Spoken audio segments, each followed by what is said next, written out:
It's boom time. Hey everybody, welcome to the Monday sound stream.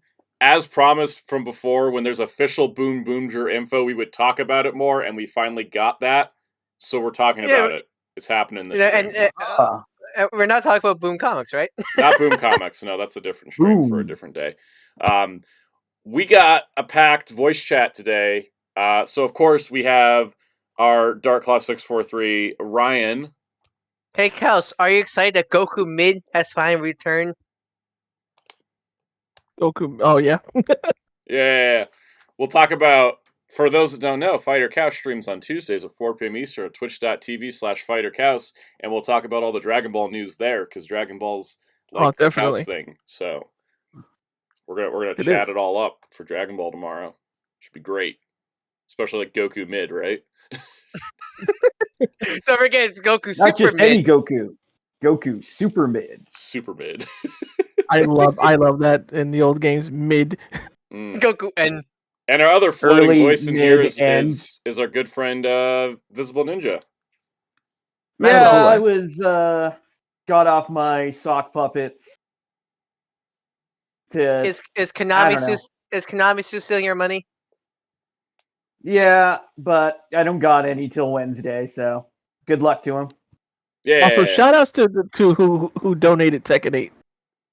Yes. Yeah, our joke from last week of someone donated copy Tekken 8 to Kels actually happened.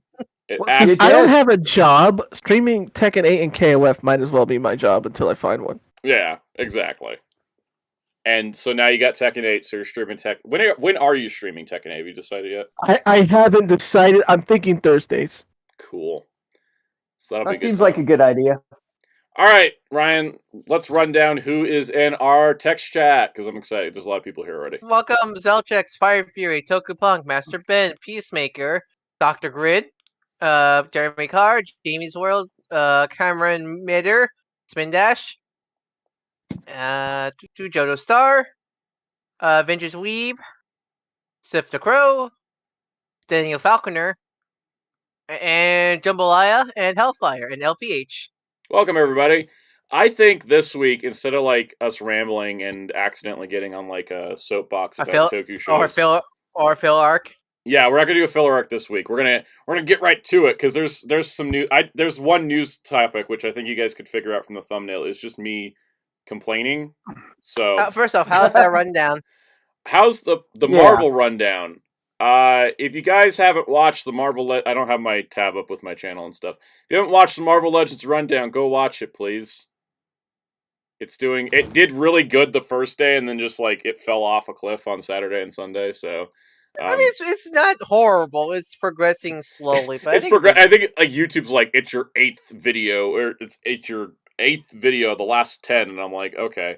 It's done. I don't mind. If you guys notice behind me, the Marvel shelves are all cleaned and updated. There will be a Marvel Legends collection tour coming on Wednesday. So, because you did one last year, so I must make an update. Yeah, it's been a while since I did one. Right? Did I do one last year? Or did I do one? Yes. Yeah. There was it like had 2023 in the thumbnail. Yep. Welcome, Matthews, Laura, and Commodore 64. I'll say so. Yeah, I would say there will be a Marvel Legends tour on Wednesday, which will be fun. I would say it's so funny you did the media thing last week, and then a few days later, Xbox there was like an Xbox. I'm not sure if it was confirmed or rumored that they got they gutted their physical media division at Xbox. Yeah, and like it's just lovely. I mean, welcome, Ghost Trains.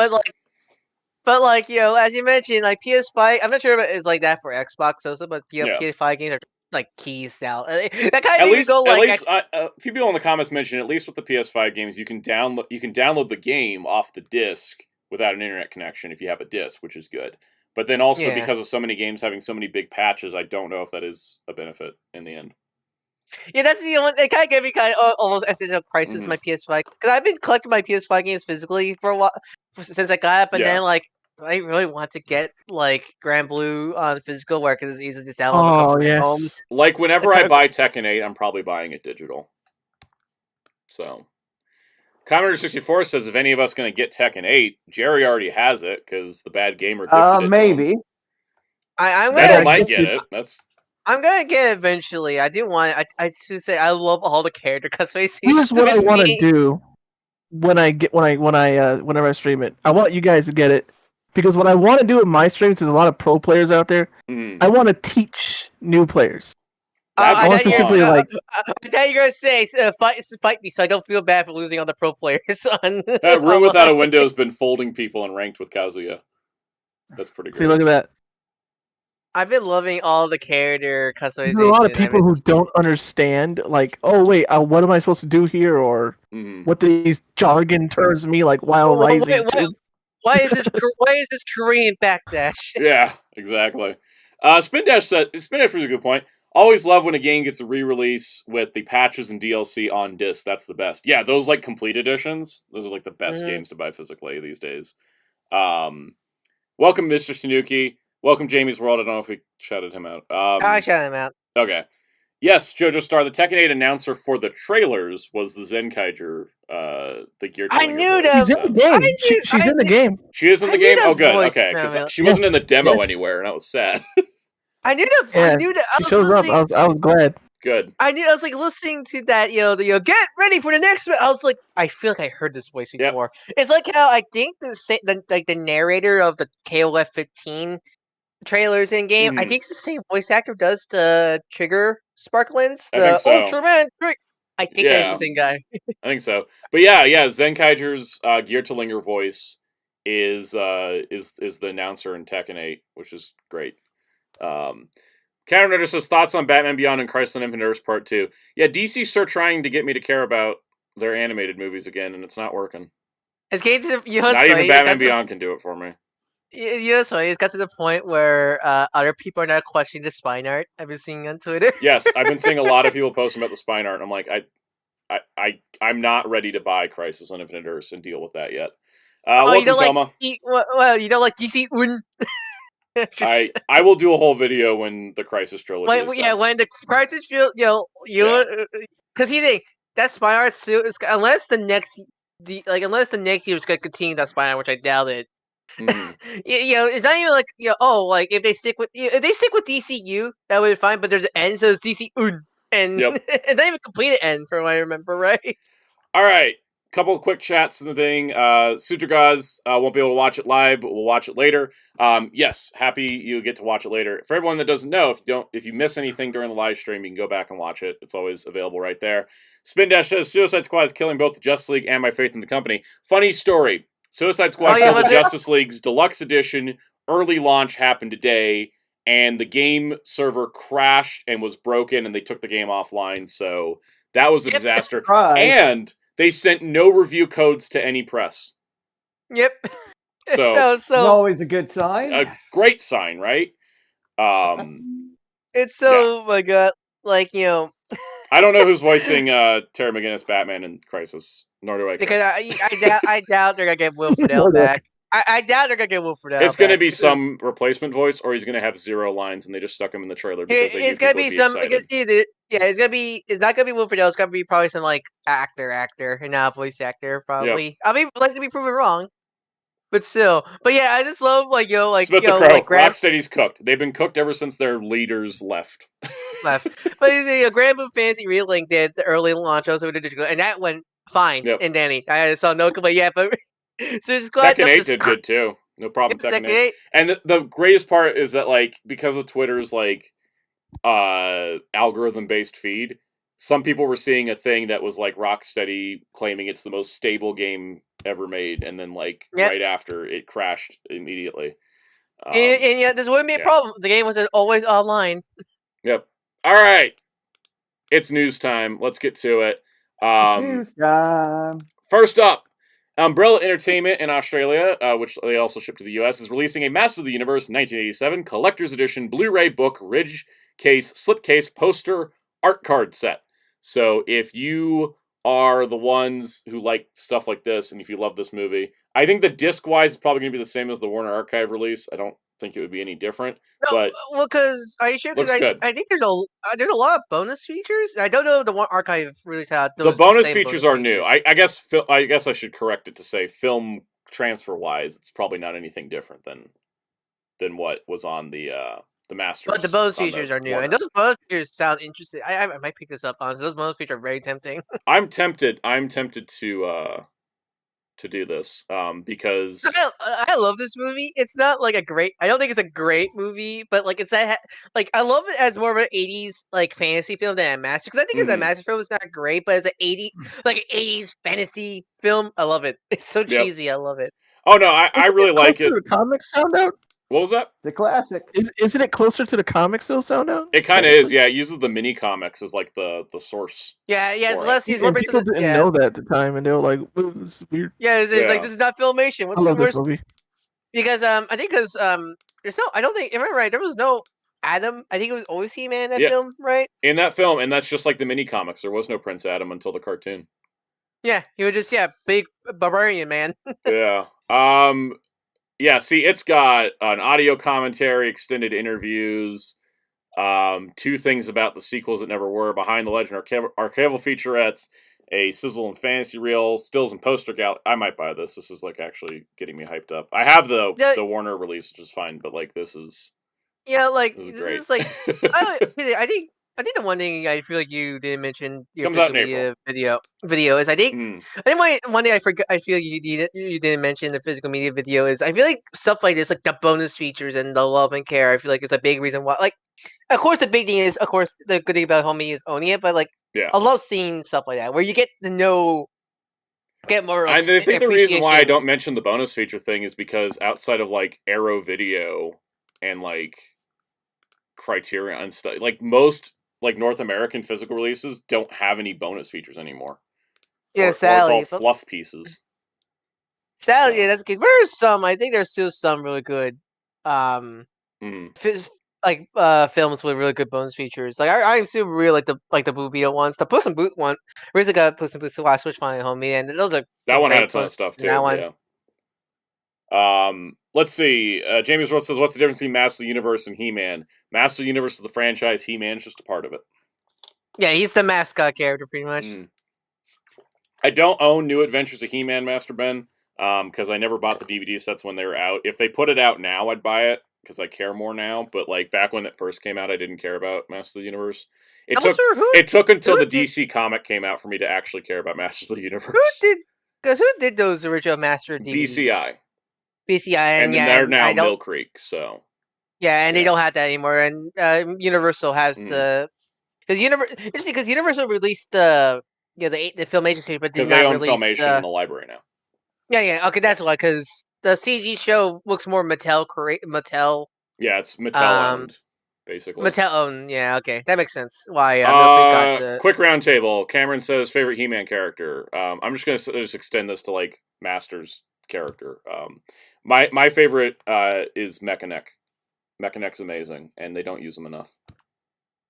Welcome, Soul Man. What about you, Ryan? Who's your favorite? Pick one. It's a tie between Stratos, like any incarnation. Stratos was my favorite. Also, Zodak. I think Zodak is I forget pretty much a very unappreciated character. I feel like in the Master franchise. Yes, JoJo Star She-Ra is Master of the Universe. What about you, Jerry? Well, to quote Stewie, many faces because he has many faces. He's a great character too. I love his design.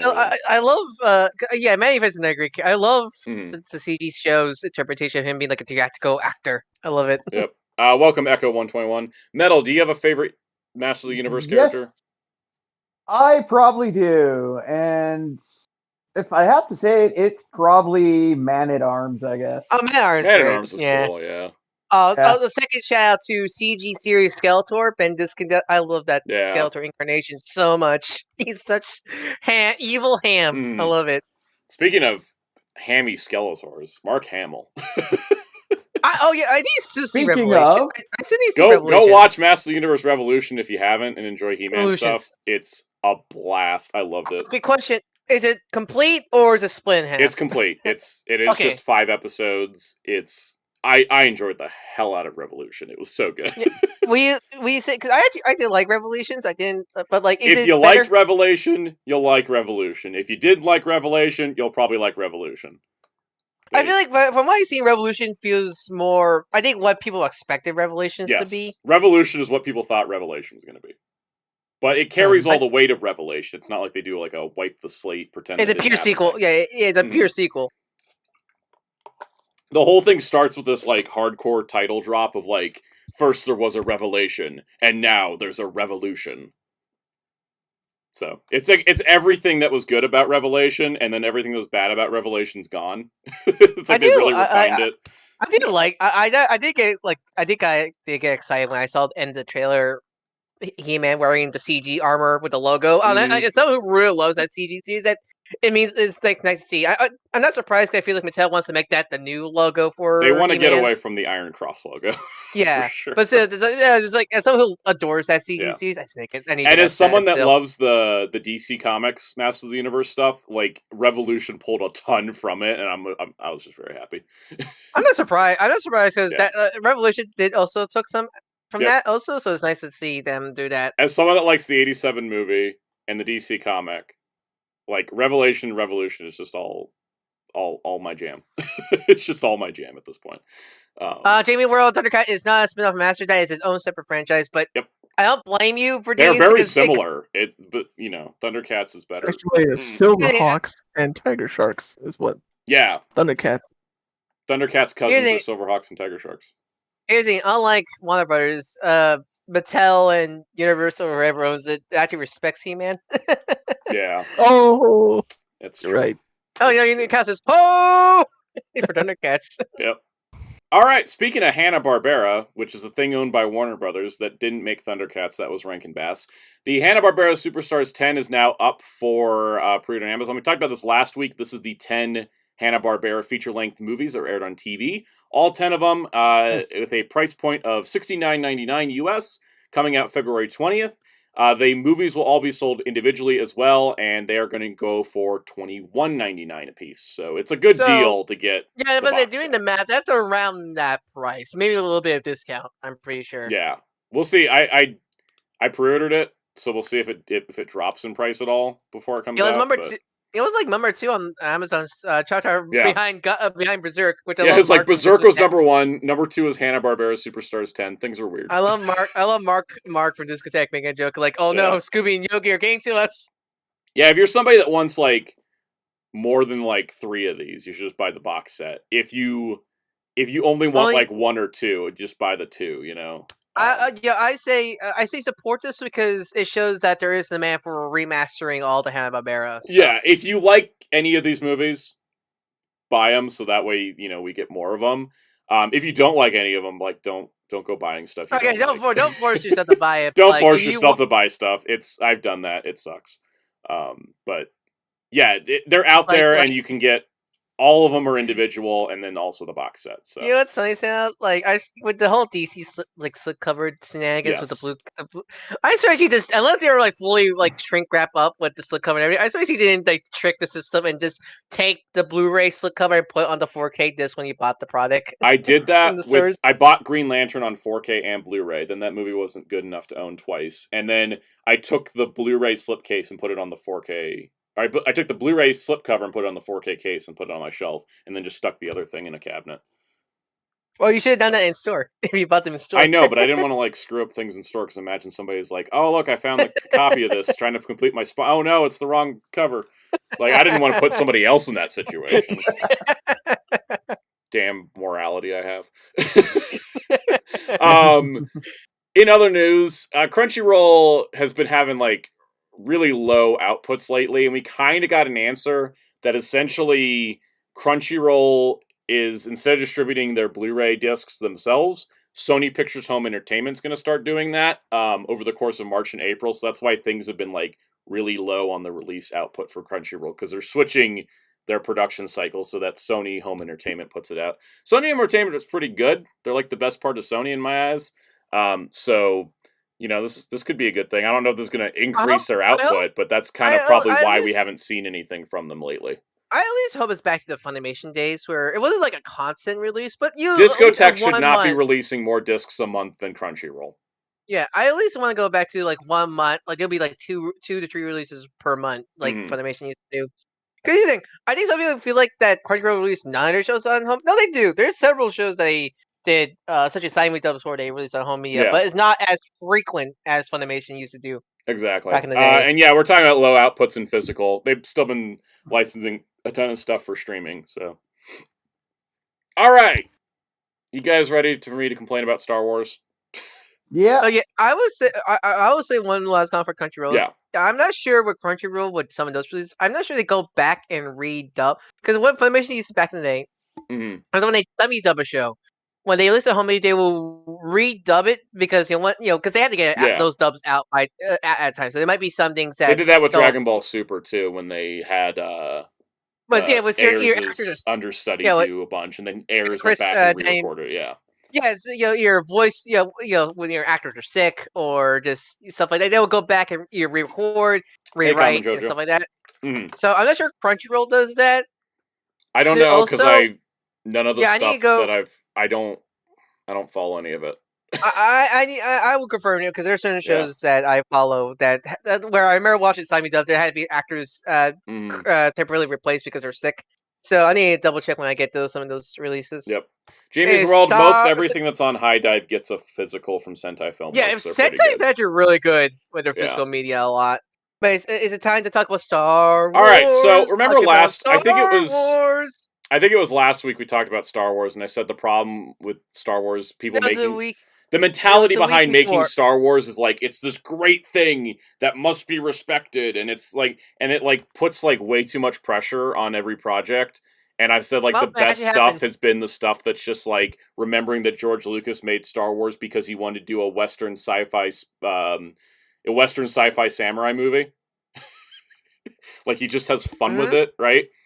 And this quote stuck with me because this is exactly what I was talking about.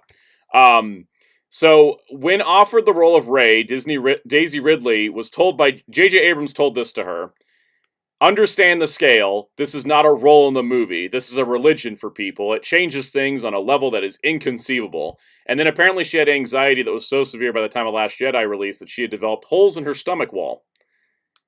What the hell, J.J. Abrams? This is depressing, and like I won't be sorry to say to all that. Like, don't forget never forget poor John Boyega. Remember, Star Wars is like a religion. It's like the wrong mentality to be going into like Star Wars. Just a little.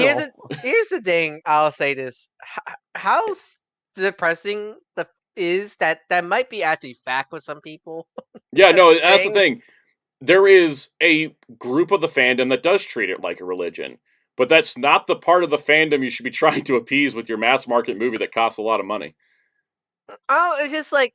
That's probably also why Rise of Skywalker is a paint by numbers, let's undo everything that the core fandom hated about Last Jedi thing. Yeah, that's the thing, is with Star Wars, like, I understand, it's a big franchise. It is. It means a lot to a lot of people, but I think some people really... They forget it's like... a movie. It's a movie. It's a goofy sci-fi movie that sells a lot of toys. Like Star Trek is older, and yet Trek fans, don't treat it as like case in point. Thing. We're on our third Spock actor as opposed to AI resurrecting Spock from the dead. Yeah, yeah, like it's so baffling. Like I don't get it. Like I don't know. Like I get Star Wars is one of those franchises that like I'm a super casual Star Wars fan. I watch the movies, I watch some of the shows, but like I never view it as this like grand holy thing. I just liked it. I don't understand like what is up with this notion, and this is not even just for Abrams, but just in people in general. Like, I don't get it. Like I just personally don't get it. So Jerry, I got a question for you. Mm-hmm. As you're older than me and Ryan, I've noticed it's a lot of the older generation of Star Wars people that have this like religious cult-like mentality following specifically the original trilogy and like nothing else, right? Oh yeah. Is it something that just was always kind of there with people, or have you like noticed that it's like popped up more because of the internet? It was always there. I remember as a kid, like there definitely was a lot of people like that. I true Star Wars like that. Back in the 90s. Yeah, but from what I understand, this whole big Star Wars boom, I felt started with what? Power? I feel like that when started is when Hasbro released Power to Force in the 90s. I feel like that's when I feel like the whole Star Wars is like grand, because from what I've seen, back in the day, once the Star Wars films finished, like after Return of the Jedi, it just went away. Not like Desert Land went away. I mean, there was like, Ewoks and droids, but yeah, it kind of just faded was away just- like every franchise, right? Right, Yeah, Jerry? like RoboCop. Yeah, I mean, like it was. yeah, like I don't know. It was always in our consciousness. but It wasn't. it's like It wasn't the forefront. But But Yeah. it was all. It was. It's like you remembered it. Toys were still talked. I still watched it, but not it wasn't something like forefront. Yeah, Like no one even treats like something like RoboCop or hell, even Indiana Jones is a good example. I don't That's even see another- Turtles treated this way. Yeah, because I remember Mhm. mid '90s Super Star Wars. I remember playing that game a lot. The video games helped too. The extended universe stuff. it's That weird how made it never. That's what made it never fade away fully. it was like Dragon Ball fans in the 2000s were just playing video games only. Pretty much. Yeah. I think it's never play Masters of Terrace Kasi ever again. Oh god. Vision Films, no, I'm not talking about the Commodore stuff. We'll get to that later. Commodore stuff's coming a little bit later. Mm-hmm. So that's the thing, right? Like I think that like Star Wars has sort of developed, like the thing is like, as fans, sure, it's okay to like hyperfixate and attach like that, but as filmmakers and creators being so like tensed up, stressed out, it's like a religion. We have to treat it with and like that's I think the source of the problem. Because like as people mentioned in the chat as well, like why didn't you just like plan out a story then if it was that important? Instead, poor Daisy Ridley here stressed out for 6 years making these. I like room with window. I must make this my entire personality. Everyone must know. Yeah, no, that's what it feels like. That's a lot of the Star Wars fans like that. Yeah, and so I think that like hearing that on the inside they were like treating it like that is just I think that's like where the problem with the sequel trilogy just began and ends, like it just falls apart at that point. And like no wonder like everything went to a mess. They weren't making movies, they were making religious experiences, and that's not how you make a movie. Think about it. When George Lucas made the prequels, he just wanted to make the prequels. He made them how he wanted to make them, and people hated him for it. Yeah, and and well, of course, that came with all the merch and all the stuff. Like Lucas, like I want to make these stories.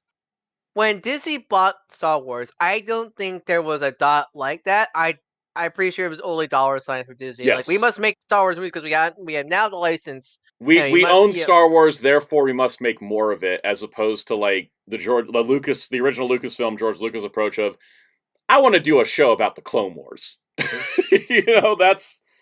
That's the kind of thing. And adding to that, I've been talking to this with people. It's like there's no extended material for the sequel trilogy anymore. I know. We're all just circling back to the prequels and the original trilogy, and it's, like I made a comment when we talked about the Mando movie 2 weeks ago. But I feel bad for so many kids that grew up with the sequel, love the sequel trilogy, and they have nothing besides like what Resistance and Lego specials. That's all they have, and that sucks for them because when people grow up with the original trilogy, they got like Ewoks and droids and all the stuff in the 90s. Prequel, we got the both Clone Wars shows, all the video games and all that stuff. What does kids for the sequel trilogy have? Nothing. They have absolutely nothing. They don't even have toys. Because they're stuck. Because everything right now is stuck in either original trilogy timeline or prequel trilogy timeline, or even further before prequel and all that stuff. Like there's nothing. Yeah, there's no comics. There's some books, like the novels are the only thing that's touching the sequel trilogy era, and that's just kind of sad because I feel like there's a lot of potential that could be expanded upon. Like there was 38 issues of a Poe Dameron comic that made me a fan of the character. Think about it. People did not like the prequels when they came out, but when Clone Wars came out, well, of course that took a while for people to get popular. That when people started to actually watch it, that made them a fan of the prequel era. Why couldn't they do that with the sequel era trilogy? Yeah. Because the problem with the sequel trilogy is everybody keeps talking about it. There's no plan. There was no plan. There's no like things that lead into anything. Why not make a Clone Wars show for the sequel trilogy to help tie things better? Like, of course, it can't be perfect because, again, the problem with these movies. But case in point, Spin Dash said, "Hey, remember the Knights of Ren?" Exactly. Yeah, but imagine if Dave Filoni or someone is like, "I'm going to make a sequel era show that tries its best to connect these things and make it all one good hero timeline and flesh out stuff like that." You could easily give a season to one member of the Knights of the Ren easily. Yeah, doesn't he could be like one of the villains. doesn't follow the main like Finn, Ray, and Poe as much as I want them to focus on them. Like because the Knights of Ren have the exact same story impact Boba Fett does, except we love Boba Fett because they went and developed his character off on the side. Yeah, but like if like say you couldn't do anything with Finn, Ray, and Poe because Disney said so, then you can just make new characters and then have them fight the Knights of Ren and all that. So that's so simple, but they just refuse to do it. Yeah. So, on that note, let's talk about this awful fan stream from Tuesday.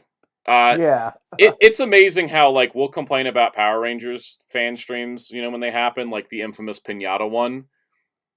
The infamous Pinata one Power Rangers fan stream had less reveals but more substance. Because at least just think, at least with Power Rangers, that's all Hasbro. So there's no like corporate meddling. Let's talk about corporate meddling. I think the best thing that we got. This is the yakface.com. They do some pretty good stuff. This article they had was perfect, a perfect summation. Star Wars fan stream repacks reveals. Live, die, repeat. This is the tagline of another franchise, but sadly applicable to today's mediocre fan streams of retools, repacks, refreshes, or whatever corporate jargon you want to employ here. I agreed with this article a lot. That's why I'm using it. So, here's what we got. So, for Vintage Collection, there is a Mandalorian, another Din Djarin. Oh, it's been so long since the last one. Anyways, a Grogu in his pod. Oh my goodness, they're really getting bold today. Oh, what? Mandalorian Fleet Commander has got an on-screen role and can't even be given a name. Twice that they made his guy as a toy and he doesn't even have a name. Oh, here's Axe Woves again because his paint deco slightly changed. A lot of room with a window. This is almost like a parody. Yes, that's how it felt like when I was watching it. Oh, here's Captain Rex from the Bad Batch, which is good because he was only in a multi-pack or something, which, is kind of weird. They undersell Captain Rex. And then, Luke Skywalker is an X-Wing pilot. Not the most exciting thing, but guess what? They hadn't made a new mold Luke Skywalker as an X-Wing pilot since like 2004 or something. That's just Vintage Collection. Oh, and to round it out, remember that Haslab where Sabine and Chopper were missing? Well, here they are in a $50 2-pack for two 3 3/4-inch figures that come with two Lothcats, neither of which are new molds because they're reusing the molds from the Ahsoka series. $50? What? I understand this. Okay, how much are usually the droids are usually?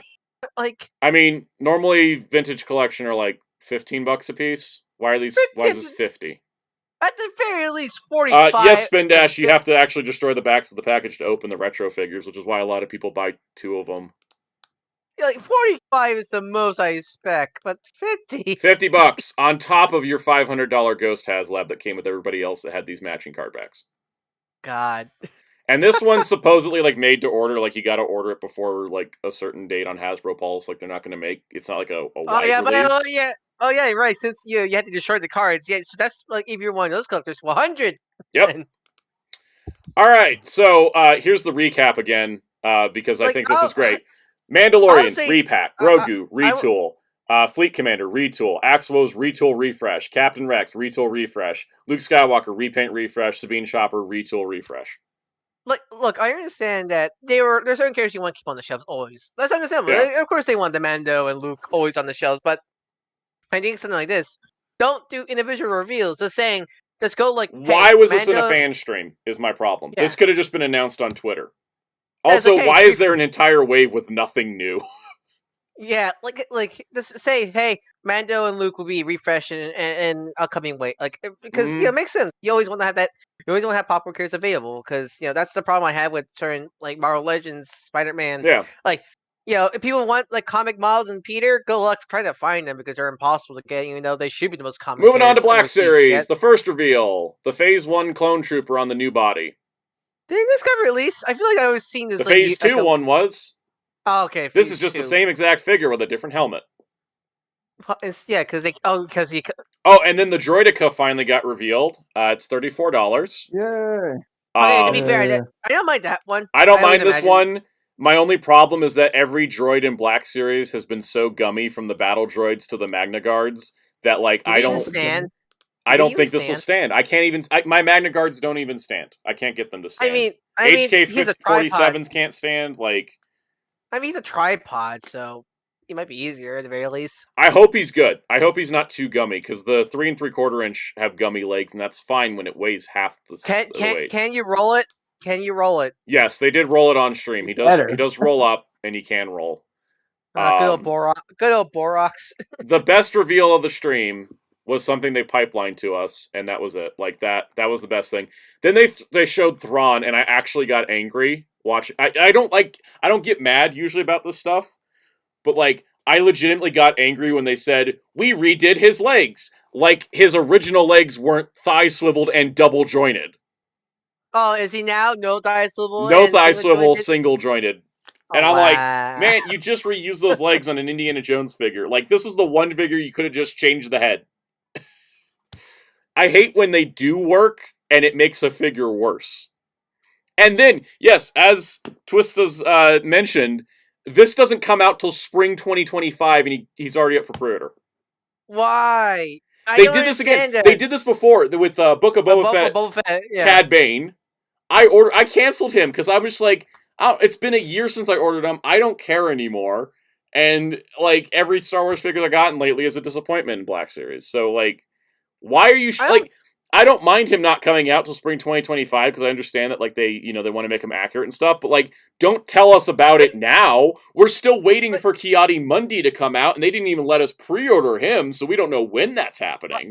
I don't understand, because, okay, I don't know it's a Lucasfilm thing, but, like, Thrawn doesn't look like that complex of a figure. He's just a blue man. He's just a blue man. And even if they should have just reused the same body, they could have just made a new head and he'd be out in the fall.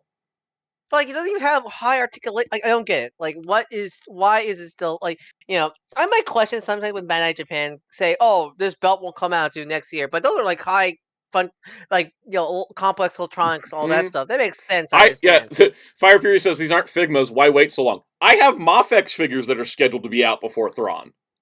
Yeah, and I mean, they won't be, because Mafex always get pushed, but still. Those have high articulation, a lot of accessories, and actual fabric clothing. This is a dude with a gun. Like, Blue dude with a gun. Blue dude with a gun. He's not like, you like have a high articulation, like involved paint apps, no complex. It's just like a dude in a outfit in blue skin. Again, why show him a year or more than a year early? Like, what's the point? But this has to be a Lucasfilm thing. He's one of a wave of 6 too. And when are we going to see the other 5? Because with Cad Bane, we didn't see the others till like months and months and months later. This has to be a Lucasfilm thing. That's true, isn't it? Yeah, it's got to be some kind of weird Lucasfilm thing, right? Because like, you got to show something from Ahsoka, and they're like, "But we already made everything except for Thrawn." Because the closest thing is like the Tyranno Sentry, but that's because that's more targets in, not Hasbro. And that was delayed. That was like not supposed to take a year. But anyways, so then they did the pipeline reveals, which were even worse. Okay, so we've got a 4-pack coming to Amazon for Vintage Collection. There's a 4-pack of Ahsoka and 3 droids from Season 7, which Ahsoka's a repack, and those 3 droids are repaints. There's an HK-87 in brown colors. That's a repaint. Dark Trooper as a single pack. That's a single pack. Ahsoka in her white costume from the end of the first season. That's actually new, but it's also another character we've already had multiple times, including in the same pipeline reveal. Then there's another Mando. For some reason, even though they just showed another Mando in this stream, there's another Mando coming with a different backpack. There's another Bo-Katan coming with a different shoulder. And then Cobb Vanth is going to be a $30 deluxe figure for some reason. What's that? No, it's a man with Stacey with a new hat. No, literally that's what they're doing at The Mandalorian. Right, Jerry? Yeah, but no, it's the same shoddy product you've always been getting. Yeah, but he's got a new hat. New hat. Get him. All right, for Black Series, there's IG-12, Grogu, and one of those Babu Frick little dudes. That actually could be good, because the IG-88 mold is awful. Welcome, Don Ranger Power. The IG-88 mold is awful. It made IG-11 awful. It's too tiny. It can't pose well. They have to somehow carve a hole in the chest and put a Grogu. And if they do it with the Grogu size the way they currently have, they have to either shrink the Grogu or make a bigger IG mold that they can reuse. That's the only thing that has potential here. Jambalaya said the first Black Series figure I got was IG-11, and he doesn't stand at all. Exactly. If this IG-12 is that same IG-11 mold again, I'm calling Black Series dead. So, then, a Mandalorian Night Owl, which caused confusion because the last fan stream, they announced a Mandalorian Night Owl as a Target exclusive. This is a female one versus a male one. You know, I wonder if there's like a thing that we could do to distinguish characters in Star Wars. I don't know. Made up names that they just throw on toy packaging. What happened to that? Why do we just get generic names for people? Oh man, I can do that. That could be my job right there. Exactly. Making up random alien names. Exactly. I mean, Metal knows one. Bagooba J. There you go. That's her name now. You know, is it a Lucasfilm thing? It has to be a Lucasfilm. Like, it's got to be a Lucasfilm thing. I can't believe it took like till the 6th release of Paz Vizsla to actually put Paz Vizsla on the box when we knew his name in season 1 of Mando from the credits. But he was called the Heavy Infantry Mandalorian for like 4 years.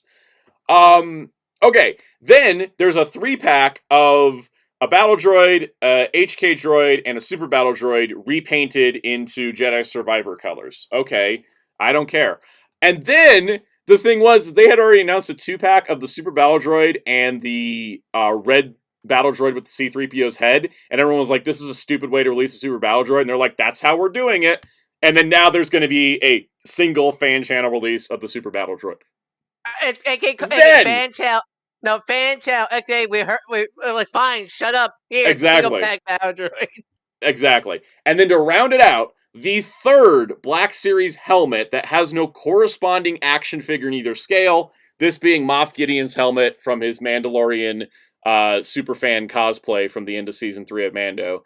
And it's like, that's great, it's a helmet, but after like Carson Teva also got this treatment like one other, where we have the helmet but 0 figures. Like, what is going on? What is wrong here? I love the random Star Wars memes in the chat, by the way. Yes, I appreciate everybody's like stuff in the chat. I'm just kind of gonna keep going. I love David 2000, Power Rangers, and evil space alien. Yes, it's literally the evil space alien thing.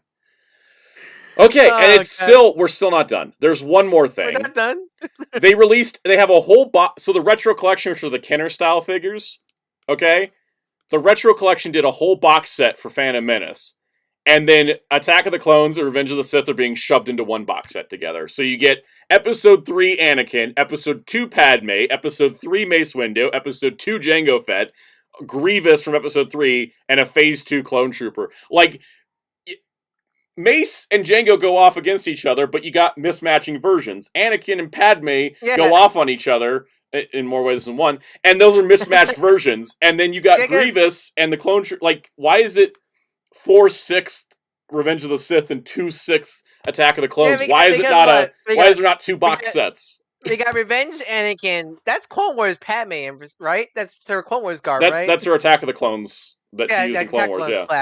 And then I think that's Revenge Windu, and then Jango. And then we got Clone Jango. Exactly. And it's 3-2, 3-2, 3-3. Why is there not 2 box sets? Who does this satisfy? Why is there no Obi-Wan?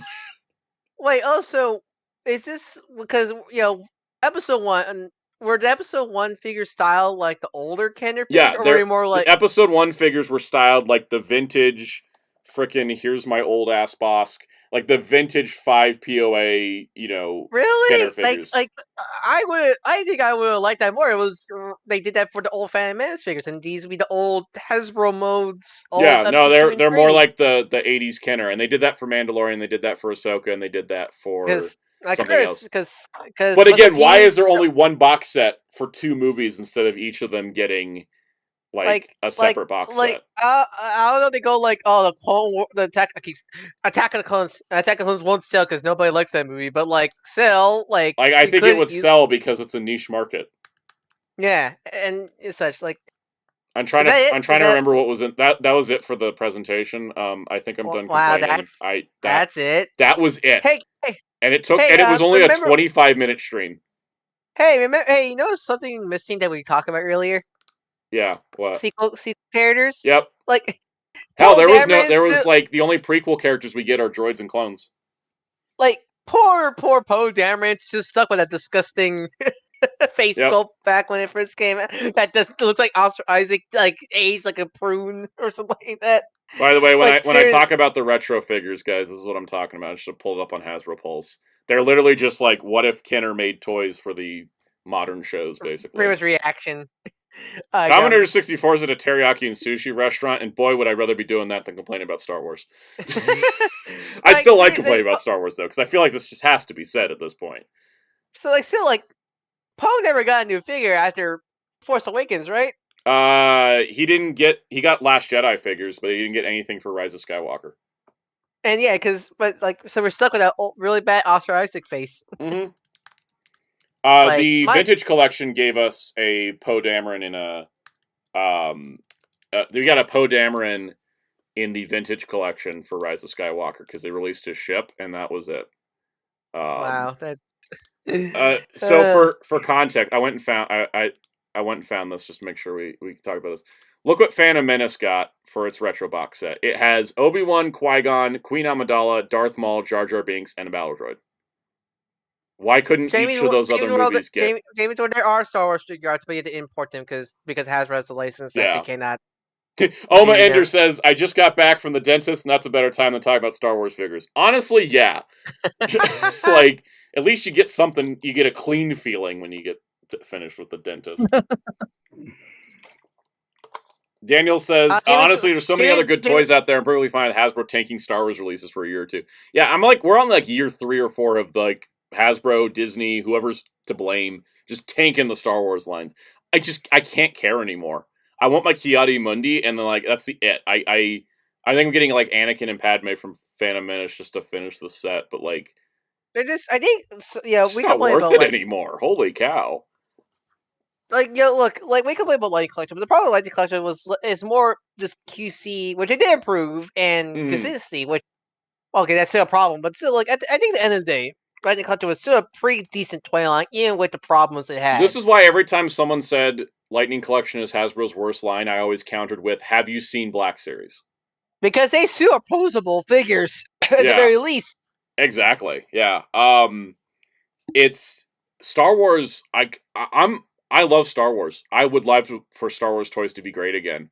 But, like, it's just so bleak right now. Like, I really wish we could get something good again. Because, like, they had a whole stream just to show us a bunch of repacks and repaints, and that I think was just kind of a waste of everybody's time. We keep mentioning like Star Wars as a brand, how it's not as big as it used to be. I think something like this shows the state of it right now. Honestly, it does. That's why I wanted to pair the J.J. Abrams quote with the stream, because I think it just they complement each other to really show. Yeah, Omander says that he is mostly collecting CSM Rider belts. How many companies tank the toys of franchise I love? Yeah, exactly. There's gonna be other toy lines that I care so much for that are probably better figures at the end of the day. So let's talk about other toy lines like Transformers. We talked about last week that they are way overdue for a Transformers fan stream to announce some stuff, because there's been so many leaks and there's been so much. Like, there's been so much stuff that's leaked for Transformers and everything. And we're getting one, kind of. We're getting one, sort of. And it's going to be about the Haslab. This is going to be tomorrow at 10 a.m. Eastern. The Jambalaya makes a good point. Even every Lightning Collector has very generous accessories. Black Series, you get maybe 2 accessories per figure, unless it's deluxe. Yep. And if you're Morgan Elsbeth, you get nothing in 3 scales. Anyways, so we're getting a fan stream tomorrow, but it's just about the Haslab. Not about the other stuff that's leaked. It's just about the Haslab. And so the crazy part to me is that Star Wars had basically nothing to show, but got a fan stream for that. Whereas Transformers has a lot to show, and yet we're just going to sit here only doing the Haslab, it seems. Yeah, so guess what? We're going to talk about Transformers leaks. Because, I mean, what else do we do at this point, right? It keeps happening. It keeps happening. They don't want to announce stuff, so you know what that does? We have to do it ourselves, right? Us the fandom, or us the presentation of this stream. We've got like 3 new things to look at. Well, sort of like 1.5 new things. But considering new looks at something we already knew was coming is how Star Wars considers a new reveal, I think it counts. So let's start with Studio Series Bumblebee Sunstreaker, we got better pictures this time, so I thought it'd be good to take a second look at this guy. Here he is. He's all yellow and stuff. I think he looks neat. I really like. I can't. I think the design. I really like the figure.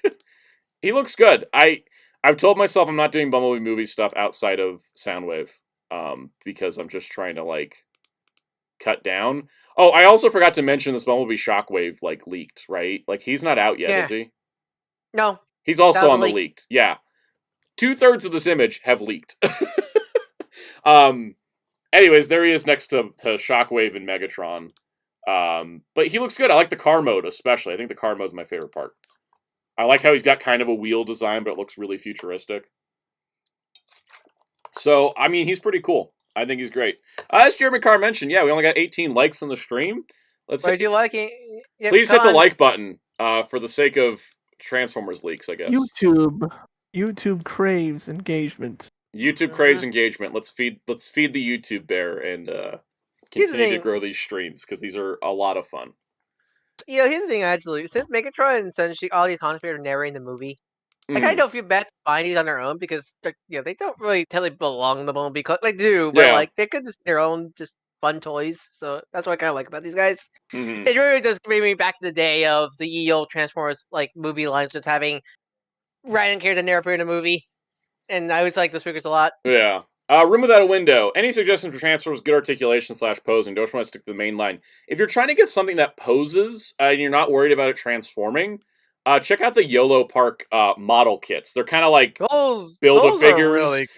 They're basically like Build-A-Figures. You just gotta like slap arms and legs on. Model kit. They're called model kits, but they're not. Yeah, look up the YOLO Park stuff. Those are going to be like those are fantastic. They're great. The articulation range on those is amazing. They don't transform, but they can pose like nobody's business.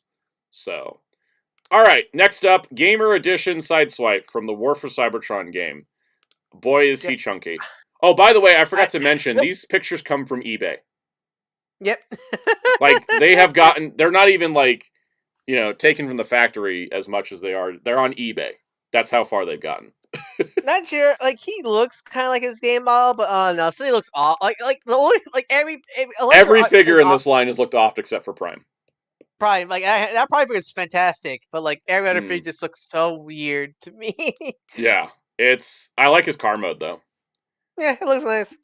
But yeah, it's I don't know. Anybody still care about Gamer Edition? Until the figures are really approved, they released the best figure, the first figure in the line is the best figure, so they need to really meet that quality standards. All right, the 5-pack that hasn't been revealed yet. Here's the Wheeljack. We got our second reveal. So for context, they're redoing several characters in animation colors and getting rid of their clear plastic. Wheeljack is the next one we're looking at. This is 5-pack Wheeljack. It's really fun saying 5-pack Wheeljack. I like it a lot more than the Earthrise one. I never liked the Earthrise one. It's kind of like rose greenish yellow, like greenish white, like color scheme. So this already looks. I just wish they could have fixed his little wing things on around his head. Yeah, they need bigger. Yeah, he looks great. He looks great. That's all for Transformers this week. There's not that was all. I say that's all the leaks, but that's new looks at one figure and then 2 brand new figures we hadn't seen, or brand newish. All right. Let's talk about hey psychos. Let's talk about Lightning Collection. Wait, what? True Commentator O's on Twitter mentioned that the Lightning Collection, Big Bad Toy Store put out a thing that the Lightning Collection Red Ranger Remastered has been moved to April 2024, which is not the first time I've heard of remastered pre-orders getting delayed. Hasbro, why haven't you gotten all the stock out yet? Why haven't you filled all your orders? They're out there. I don't know why it takes forever. Why is it taking forever to fill things? Anyways, that's all for Lightning Watch. All right, next up, McFarlane Toys, Target exclusive, gold label, Cassandra Cain Batgirl is going up for pre-order tomorrow. Here's a teaser image of her. I have to tell everybody, this is the first articulated 6 to 7 inch figure of Cassandra Cain's Batgirl that has been made since 2008. Why it took this long? Cassandra Why does no one want to make this rad-ass design? I have no idea. But, McFarlane is doing it, cool. So... She looks so good, and then also my brain. As soon as I saw this, like, all right, Nick, go pick up that the clay face Yeah, the Bat one. Thankfully, I don't have the clay face, so I can easily. That's an easy pickup for me, and it's on sale on Amazon. But still, like I'm getting her. Also, she has a cloth cape. Thank you, everything. I love cloth capes, and McFarlane's cloth capes have been great. All right, we have Cass, we have Duke, we have Tim, we have Damien, we have Stephanie? Dick. Yeah, we just Stephanie. Yep. There's one last member of the Bat family, outside Alfred, to get the Wayne Family Adventures crew. Yes, like we're almost complete. Yep. We're almost complete. Almost there. Don't know what time. Typically, I've seen in the past, it's usually around 10, 11 Eastern. Usually. For what? The pre-order for the pre-orders, for the pre-orders for the McFarlane stuff. Gold label is just that McFarlane puts on all their exclusives. It's like I don't pre-order stuff often, but like I'm tempted. I have so far.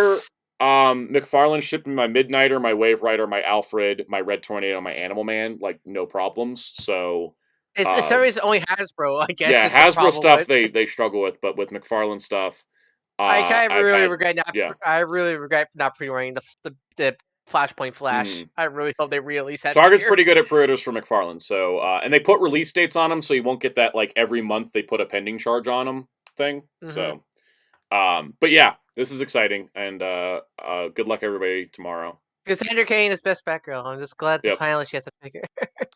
All right, there also will be the Rival from the Injustice Society. This is too long of a story for me to explain. It's basically Jay Garrick with a new head. That's the other. They always put them up in pairs. So, yeah. I don't care. Yeah, this is why I don't care because I already have the Jay Garrett. So, all right, the McFarlane Toy Store has an exclusive Catwoman from Dark Knight Rises with the Bat Pod. I imagine this Bat Pod will also fit the Batman. The interesting part is she has... Which one? The movie or the cartoon? the movie one. I guess it's... The Dark Knight Batman will fit this. There you go. He's a dumb Batman. Her goggles move, which is pretty neat because you can see she's got the goggles down in this shot. Is she reusing the Batman movie Catwoman mold or no? No, I think she's new. I think figure wise she's new. Yeah. Right, because when I first saw it, I thought it was reused. I'm looking. My Zoe Kravitz is just like she's in eye shot. I don't think anything's reused. I think it's all new. So I kind of want just an Anne Hathaway Catwoman. I don't really want to buy the Bat Pod, so maybe she'll get like a single release at some point. Now I want Todd to be. I want him to make a big tumbler that can fit this Bat Pod in. That'd be hilarious. He's crazy enough to do it. Yeah. Anyways, this comes out in March. It's $70 through the McFarlane store. It's a little higher price than the Batmobile with Batman, but they're not going to sell as many of these, and it's on McFarlane and on Amazon, so that's how it goes. Hey, Kamen Rider fans, CSM Chalice Rouser and Chalice Arrows coming. More details in February. Also, happy 20th anniversary, Kamen Rider Blade. So you two could go touchy bus. No, wrong rider. Wrong rider. I have seen Blades. Like you getting the writers confused. Now, the next segment we're doing figure arts, and I'm going to try to use Tamashi's website because they've done a lot to offload the back end lag with the Tamashi website. So we'll give this a shot. Give Tamashi a chance. So I don't have to deal with Fixoku's weird ads for weird tabloid stuff. There is Mateki says there is a leak image of Catwoman single release. That would be great, because I would much rather just buy Anne Hathaway without having to buy her with a bike that I don't really have room for. McFarlane's pretty good with making...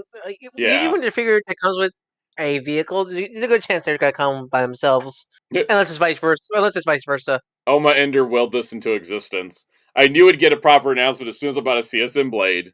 Now I can do the Tachibana-san meme. Yeah, so what's pretty cool is I think we're just missing Lingle for the CSM, right? Yeah. Pretty sure. So, pretty cool. That's the green dude, right? That's the green dude, right? None of the Figure Arts news is new, by the way. It's just they're going up for pre-orders, so let's look at pictures. First up, SH Figure Arts Eustace Kid from the Raid on Onigashima from One Piece. He is 9,900 yen, a retail product, going up for pre-order February 1st, releasing June. For some reason, the Tamashi site's just like, here's the one promo image, but they have more down here. So here he is. I do love every One Piece figure comes like an additional face for Luffy. Yeah. I don't know anything about this guy besides I played a stage of One Piece Pirate Warriors 4 and he was there. He's got posable cape. Which arc was that one? He's from the raid on Onigashima, so Okay. Wano stuff. He's got an articulated robo hand, which is cool as heck.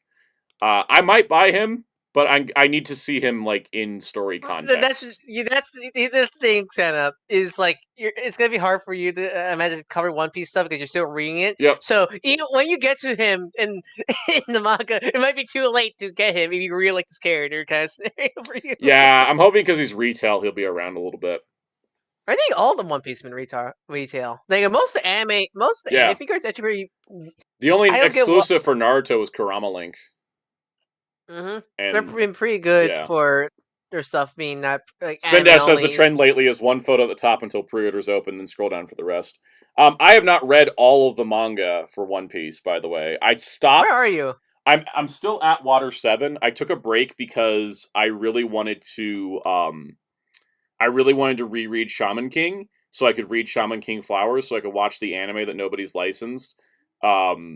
So I stopped and did that, and then now I'm like, I need to get back on to that's me with Water 7. I'm doing that with I've been doing that with manga because for a while the reason why I haven't fully read your Chainsaw Man because I've been like kind of juggling other mangas, but now I'm going like, okay, no, I'm gonna finish Chainsaw Man Part 1 before I read any other mangas, so I can just get out of the way before I start. I kind of want to just like read one at a time, so I took a break from One Piece to kind of binge through Shaman King. And then now that that's all done, I'm going back to One Piece like later today. My favorite One Piece villain, Commodore 64 asks, favorite villain, it's Buggy. I love Buggy. Figure Arts Buggy the Clown is the day I buy a figure art day one. He better come with his like the way to make him turn to his head with arms and legs and hands. Exactly.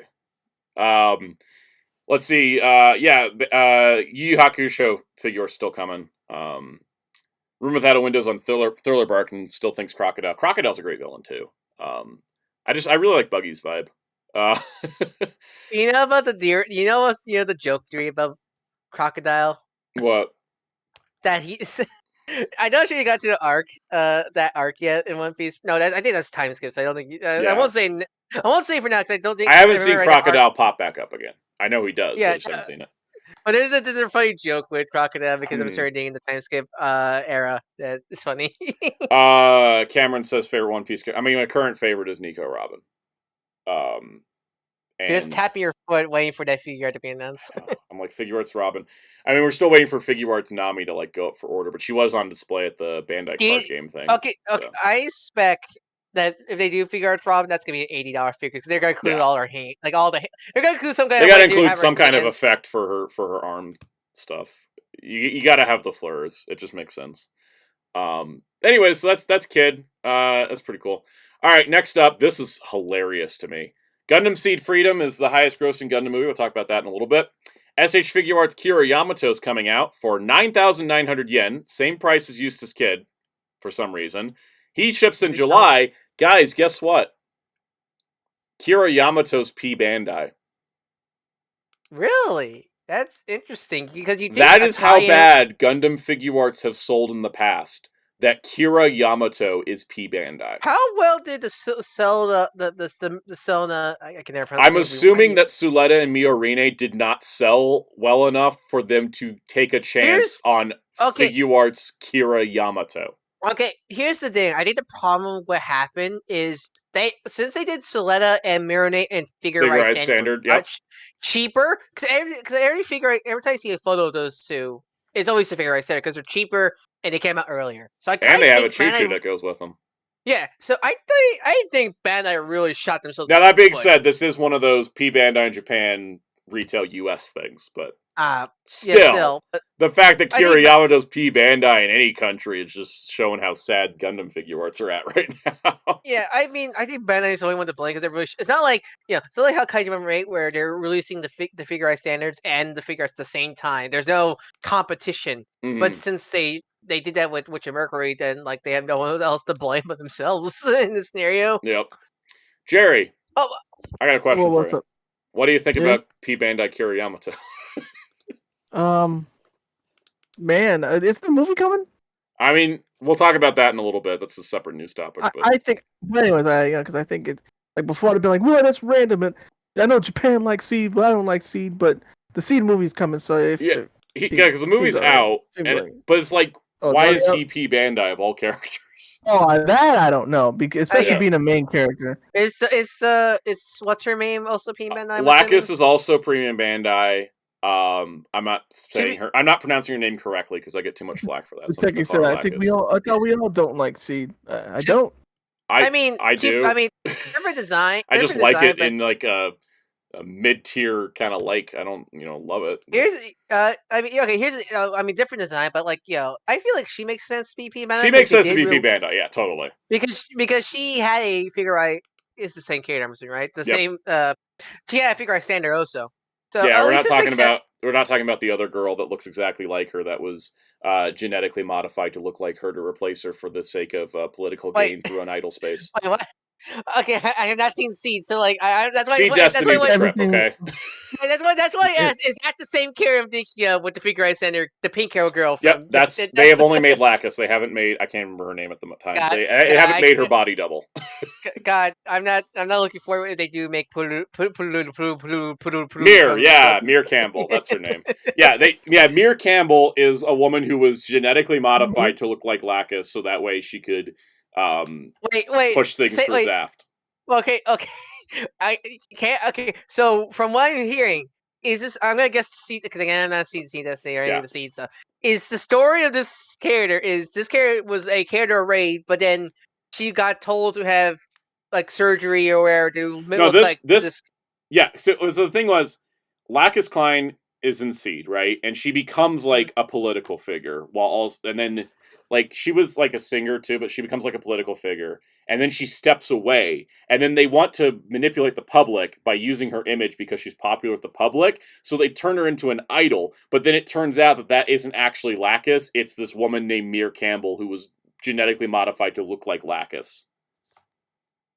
Because that almost sounds, like, really similar to Resident Evil 6. It could be. Wong, almost. God. I don't know anything about Resident Evil, so... I'm just gonna tell you, it's very similar. Though for more R18 stuff in Resident Evil 6. If you've ever seen the HD version of Seed Destiny, more R18 is a bit of a stretch for anything. Anyways, Jin Kazama's finally coming out. He's going to be retail 8,800 yen coming out in June. They did this, of course, because Tekken 8 came out. So they're like, let's, announce the release details. I might get this. Like, they can also bring us like I get the same money and get the gaming dimension one because that one's fine. But at least one of those. They're two different designs. One's the no jacket, different pants, and this is the jacket look. And I like the jacket look. It looks nice. So like, I'm gonna because I have the Kazuya game dimension figures. So like, but they're scale. And he's technically cheaper than the video game because of the exchange rate right now. Yeah, you're right. This was me because I always love Jin. Jin's one of my favorite Tekken characters, so like this is definitely tempting. I'll just make this guy both at the end of the day because they're different outfits. And then here's Kazuya, same price, same date. Kazuya, he's got his jacket. They're the jacket versions. If you want the partly naked ones, included. You go with Bandai America. I love all the. Have you guys seen the great costume edits of people turning Kazuya to Hayachi? I saw somebody turn Jin into Luffy, and my mind broke. It's Goku. Yep. Yeah. When I was streaming, some friend of ours made his Jin into Leon and RE4. Yeah, a lot of people are making them RE4. The fact that's even possible is just incredible. All right, who you guys think is gonna be next after these two? You think it's gonna be King? You think it's gonna be? It's gonna be King. Yeah, because it's gotta be King. Was it was there an edition of Tekken 8 that actually comes with like a high premium painted game dimension King figure for Tekken 8? I'm pretty sure. I can't remember. There's too many things, and I just ignored it. And I was like, I'll just buy the base game. And then Hasbro had to announce a Haslab, so I don't buy Tekken. Just in case. Just in case. It's something I want. Okay. Guess what? Let's talk about a $400 robot. Solch Gyoken Cho Ryujin looks amazing. We've been waiting a long time for this, and it's been how many years since Goldie Morgan? It's been like 2 or 3 years since anything came out. It's been like 2 years since they announced this. There's a video. Do you think I can play the video? They didn't play any music. They at least play in mute. Yeah. At least mute just in case. We'll just see how this goes. Like, if my stream, gets killed by Discotek, like how Discotek was. Look at the transformation on this thing. They announced this a while ago. They've been working on it, and holy cow, is this like the most amazing like Soul Chogokin thing I've ever seen. It's incredible. It's surprising because it looks like it transformed like the old Takara figures, but updated to have more anime proportions. Exactly. That's what's really amazing about it, is they managed to keep the transformation scheme exactly the same as the original toy, but yet it's all anime proportions and updated. I mean, also remind me because cool right there. Right? Also, animation. If you look at the transformation in anime, is almost 1-to-1 to toy. Because it is, Takara did. Because Takara, but the super mini claw and all that had to like cheat it, with parts. This is like to get to the base robots, the fact there's no cheat parts for Horyudo and Inryu is just incredible. What's clever is because since you want to get to the video is the clever. I like they did both because you could easily do the perfect transformation where you don't have to take off anything. But you want, I'm saying you want more posability because I imagine it's still gonna be no matter what. It's still gonna be bricky. Yeah, because there's no physically way possible to make it fully posable with the transformation. They give you Mr. Tanuki. It's not self-transforming, and it's actually more engineering-wise. It's more impressive than the Robosen Optimus. But yeah. But like I do like they give you the option to either have perfect transformation or more posability. Yeah, you can swap out. You can swap out the torso, the arms, and the legs, so that way you have like even more accurate proportions and more posability. It's amazing. I am so impressed by this. This is this is how we're gonna get. Oh, what's the girls from Final? Tenryujin? Soul Chogokin could totally do Tenryujin at this point. Yeah. Look at these guys, though. They're incredible. I'm so tempted to buy this, even though I can't really. I shouldn't because the price. But like, did you get the Gal Gaigar? I did not, because I was like, I'm tired of buying just Gal Gaigar and Goldie Marg all the time. Well, that's the thing. Here's the thing.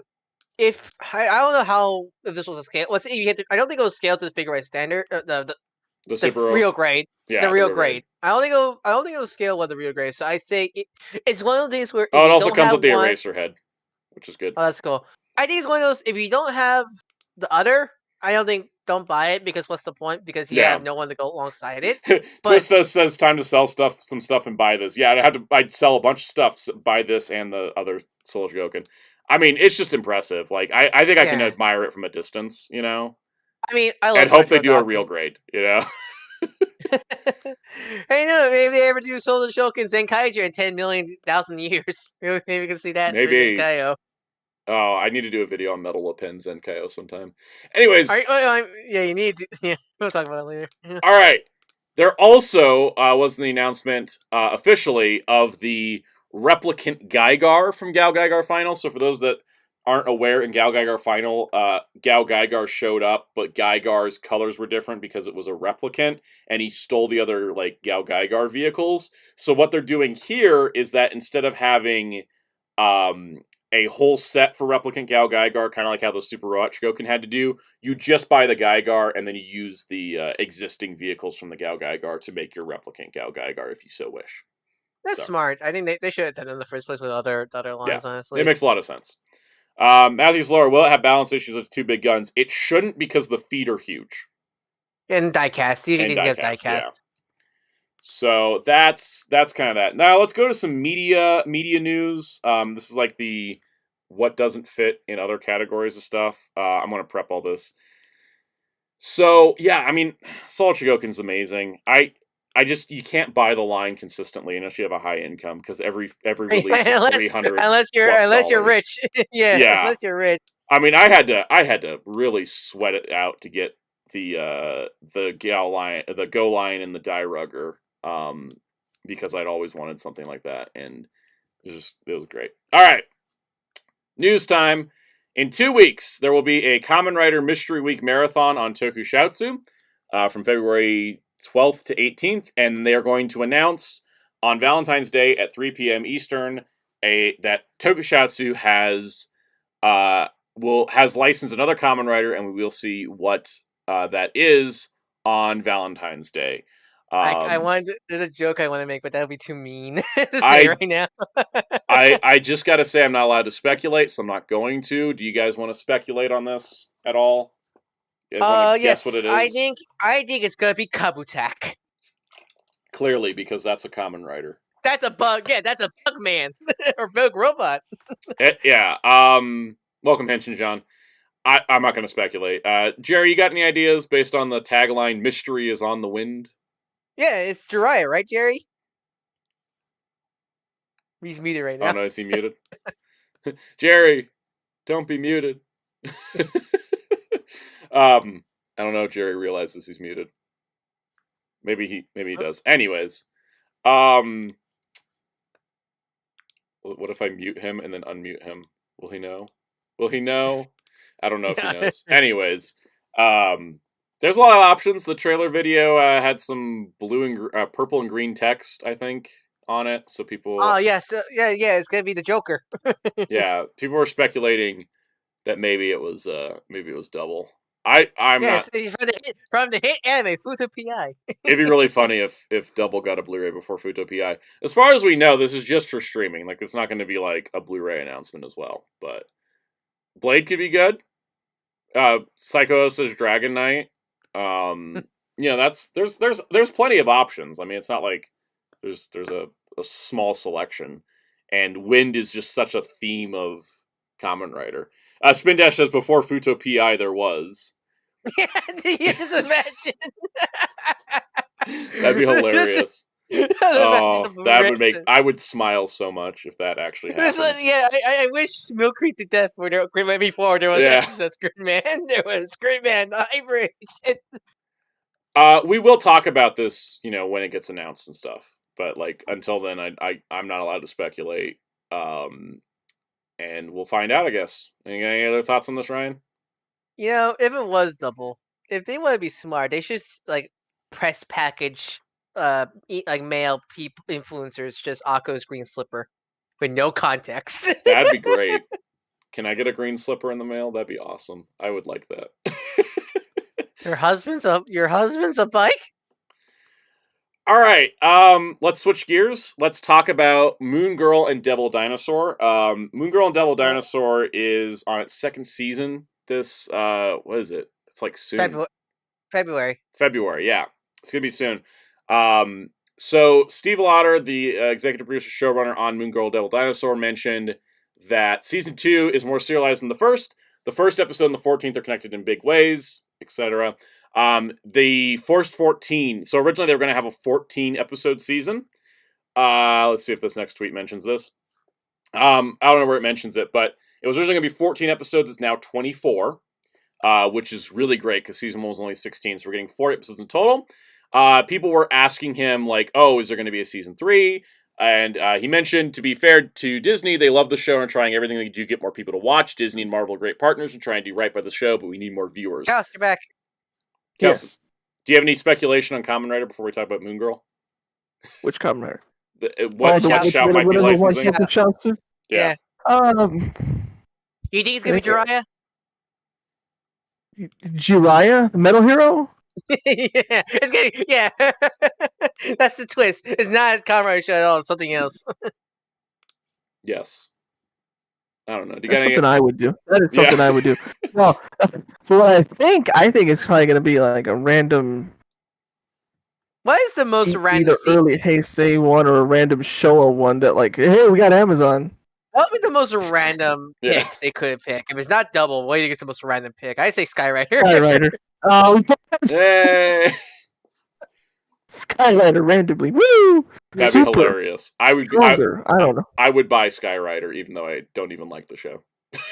X. Wasn't X? It's funny. X was aired in Hawaii. That's true. Yeah, it did get aired in Hawaii, yeah.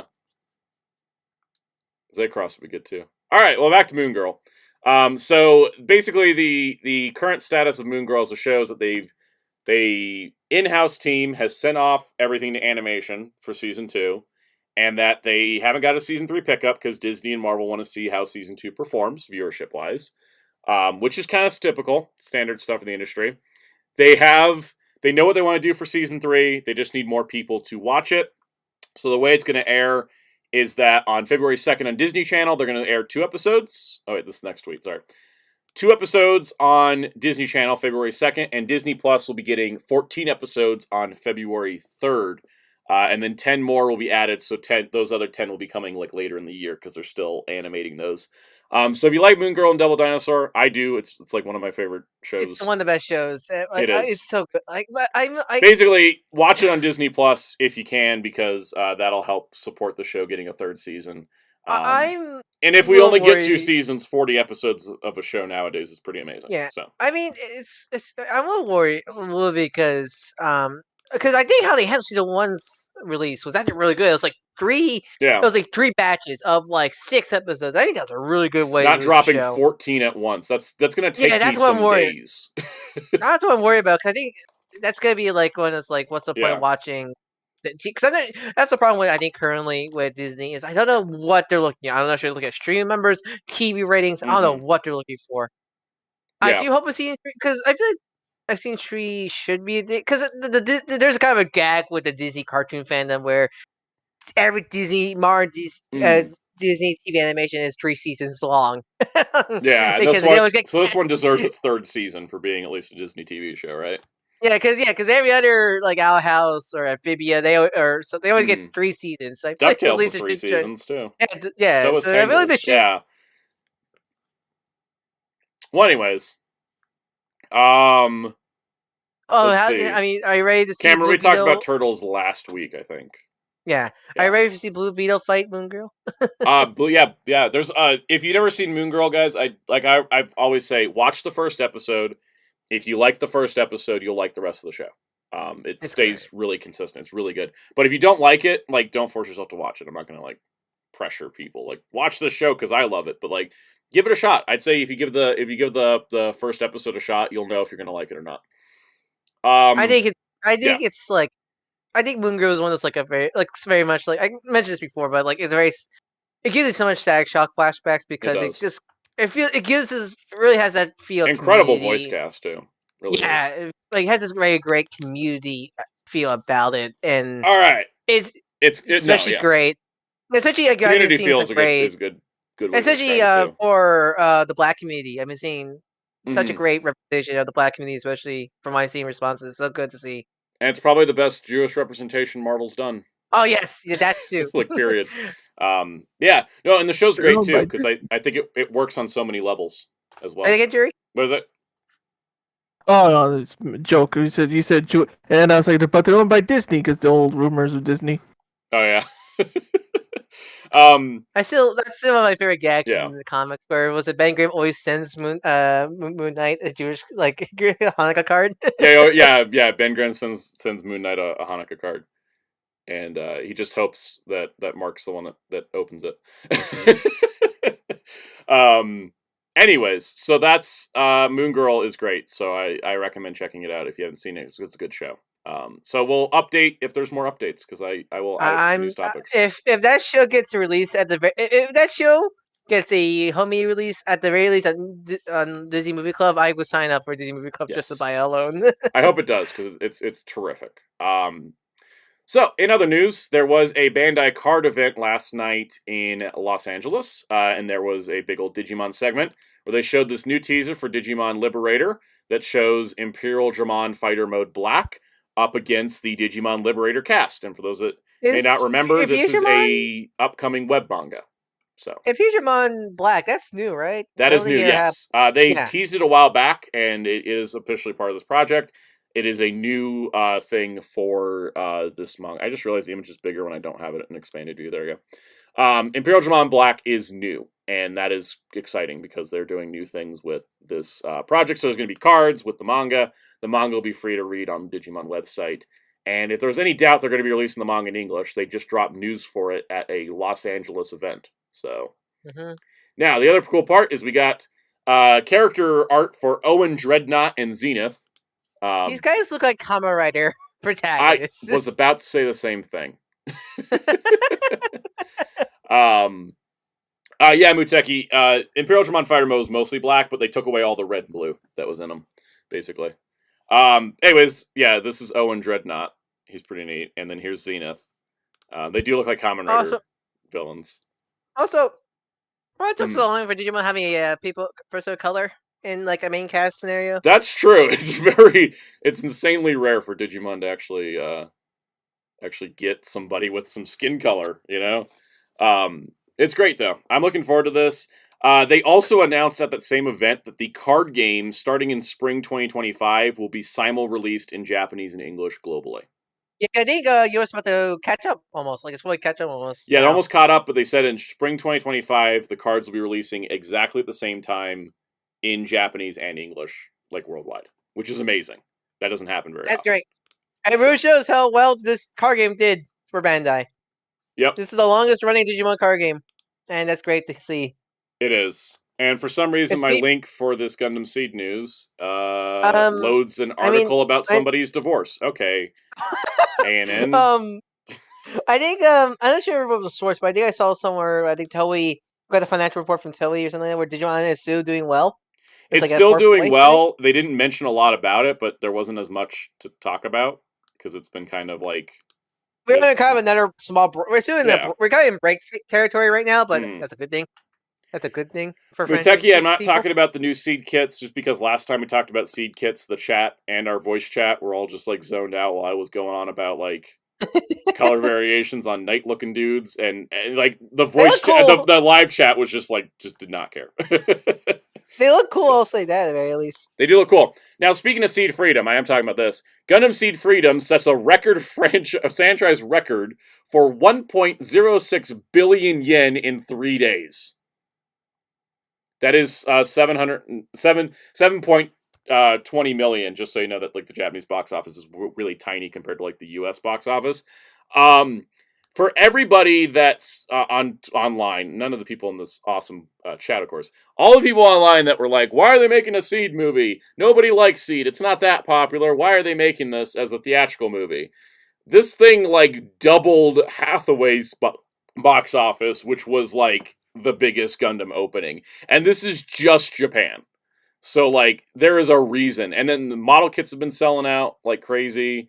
The movie made all this money. Like, this is the biggest opening for a Gundam movie in Japan. Remember, just because you guys don't like it doesn't mean other people don't like it. Mm-hmm. It's also the first Gundam film since Char's Counterattack to top the 1 billion yen mark. So, yeah. This is an amazing headline because this is good for Gundam. Like, even if you don't like Seed, this is just good for Gundam. And it's supposed to be releasing in 56 countries globally. We just have no details on that. I imagine when it hits the US, it's going to be like a Fathom event thing. I don't think they're going to give it a theatrical, like... They're not going to give it like a Godzilla -1, like, actual run thing. I think it's just going to be like... Unless you're in Asian countries. Unless you're in Asian countries. Well, yeah, in Asia. I meant, like, specifically, like, North America. It's going to be, like, Fathom event kind of thing. Yeah. I feel bad for other people. Is it, like, the South Asia? Southeast Asia does not get Godzilla -1, and Toho won't say why. Which is stupid. Okay, so now we're going to go on to the Boon Boomger news. You guys ready for this? Because we actually have, like, things I can talk about. Was there a Sentai psychic that went like boom boom boom boom somewhere? I feel like there was one. Bomber from Go yeah, going. Bomper. He's like bomb bomb. Bomper. Yeah, bomb. Yeah. He's like bomb bomb bomb bomb or something like that. Yep. All right. Here it is. Here's our poster for Bakugo Sentai Boon Boomger. This is interesting because usually these are like photo collages, but this is actually like drawn. I don't know if it's like drawn over like a photo collage, but it is drawn. It looks at the very least it's definitely like Photoshopped to hell. Yeah, it has like a drawn feel to it. But here it is. Here is the 5 members. We got red, blue, pink, orange, black. Here's the mecha. Here's the individual vehicles. And yeah, it's Boon Boom time, guys. I would say that I assume not a fan. I got used to them, but not like I don't. It's less. I don't like these. Like, oh, I hate these suits now too. Like, like I don't. I am more excited for the fact that the producer of this did Tokuger and the writer did Yu-Gi-Oh! 5Ds. Yeah, that's the thing. That's the stuff I actually care about over like the way the suits look. Yeah, I'm glad that look, as long as we stay away from CG for a long while, I think I'm good for Sentai. I will say the only thing that could kill my hype is if there's like a gigantic CG digital wall in the first trailer. Yep. I just want it looks like it's. I mean, it looks like it's set in like not only just the real world, but like old school. Like, yeah, Those suits are very like 80s to me. I remember the rumor info said they wanted to go back to basics to get a younger audience back in. Yeah, just give me. I just really want a basic Sentai. And I think that's what we're doing. They went wild and crazy for 3 years. Huh? It's time to come back to normal, right, Jerry? Yeah, I just want exactly. Exactly. I was thinking of that. I think Zenkaiger was a really good, nice mix-up because it was a really good, nice mix-up. Don Brothers was too far for me, and King Oger, I like what I saw, but not enough to like keep following it. So I just want to like I just really want to like a full Sentai series. I'm hoping for like a Tokuger vibe because Tokuger was like. What do you Tokuger's like a standard Sentai setup that just makes some really interesting narrative choices along the way. Mm-hmm. Yeah. I would say. What do you think of orange instead of green? I like the variety of having orange. I like the variety of colors. Back to all men except one. I mean, we've had one woman on a Sentai team for how many years now? No, but I thought we've been getting better with at least Rita at the very least. We were getting a little better with Rita, but like we're kind of back to like we're still only on like one woman on a team thing. Six Ranger better be at least you're non-binary female. I would like the Six Ranger. Hopefully, the Six Ranger's not gold or silver because like Spider Kuminos being white was cool. You know, he still had gold on him. You know what? Yeah. Maybe I'll go back to Jew Rangers. There's an orange here. Maybe the green will be 6. Maybe the green. I would like a green 6 would be great. Please, we haven't had one yet. Shurikenger. Yeah, I think so. Smith the Crow says, when are we going to get another all-men Sentai team? Currently, I think the only all-men Sentai team is still Sun Vulcan, right? I was going to say, let's bring back Sun Vulcan. Make a remake of that, I guess. I don't know. But, you know, it'd be great if they remade Sun Vulcan, but it's all women. I would like that so much. I mean, isn't that, what's that new, what's that studio? What's that Java studio? Gigi? Oh, the Giga. Yeah, the new Giga series. They still have a couple men on the team, though. Yeah, they had 3 women for that one. Yeah. No, High School Heroes does have a girl on the team. Yeah, it does. Trans. It's a trans girl who's not out to her family, so that's why she still dresses like a boy. I would say not a fan of the mech because I feel like it's a step back from King Oger. The mecha is basically Lupat style, where you have a torso and then you just slap different arms on it. Yeah, no, it's not even like arm. It's 4 arms, but it's just it's like 4 arms. My guess is toy wise, the body is going to be articulated, kind of like how God Kuwagata is like articulated, and then you just kind of stick some stuff on them, and then that's what makes the mecha. I feel like he did it better than this one. I don't know. We're gonna have to see it. I'm looking forward to seeing the full pictures of it in both the show and the toy. There is a suit. I do say that some of these other vehicles look more interesting to me than the base ones. There is a suit photo floating around. I think from a magazine. I think. Yeah, I didn't want to bring up the magazine scans because of how Toei and TV Kun are. I was like, they tweeted out this poster. I'm gonna show this poster. Also, the changer looks very clunky and weird, but it's supposed to be like a meter. I don't know. The thing is, I sat for like weeks hating the Tokuger costumes, mecha, and changer, and then like 10 episodes in, it became like one of my favorite Sentais ever, and I just love the hell out of it. And I bought all the toys because I love the show. So if this is one of those again, that's fine with me. I'm not gonna that's why I'm not overly critiquing anything yet, because I'm like, this could be a great show, and just to have. Hey, look, anything's better than horrendous puke CG Rangers for the whole entire show. It's true. They never figured out how to animate Ino and Kiji, brother. It's the worst part of Dawn Brothers. Breaking news! We have breaking news about DC. I'm on the stream what chat. Now? About casting. DC casting news breaking mid boom boomger. Here it is in the stream chat. I'd rather be hopelessly optimistic about Boom Boomger than to talk about why her. All right, let's pull this up. Why? Okay, so they cast their Supergirl, Millie Alcock, as Supergirl. Okay, is that Game of Thrones? I don't know who this is. Anyways, that's Supergirl. All right. I'm still not convinced anything is happening with James Gunn's DC until someone rolls a camera. All right. Aren't they filming? The other big news. March? What? Aren't they filming March? Is what reported, right? Or supposedly they're going to be filming Superman in March. Now here's the thing: because it's Warner Brothers, Superman. Because it's Warner Brothers, just because they filmed Superman Legacy doesn't mean they'll release Superman Legacy. We cannot trust that, so we'll just have to wait. Anyways, February 18th at 10 a.m. Japan Standard Time, Writer Superhero Time, is going to be the Boom Boom Jerk press conference. So we will getting full details very, very soon. One little detail we did get is that Masaki Endo himself is doing the theme song. Okay, you got me interested. You got me interested. Well, yep.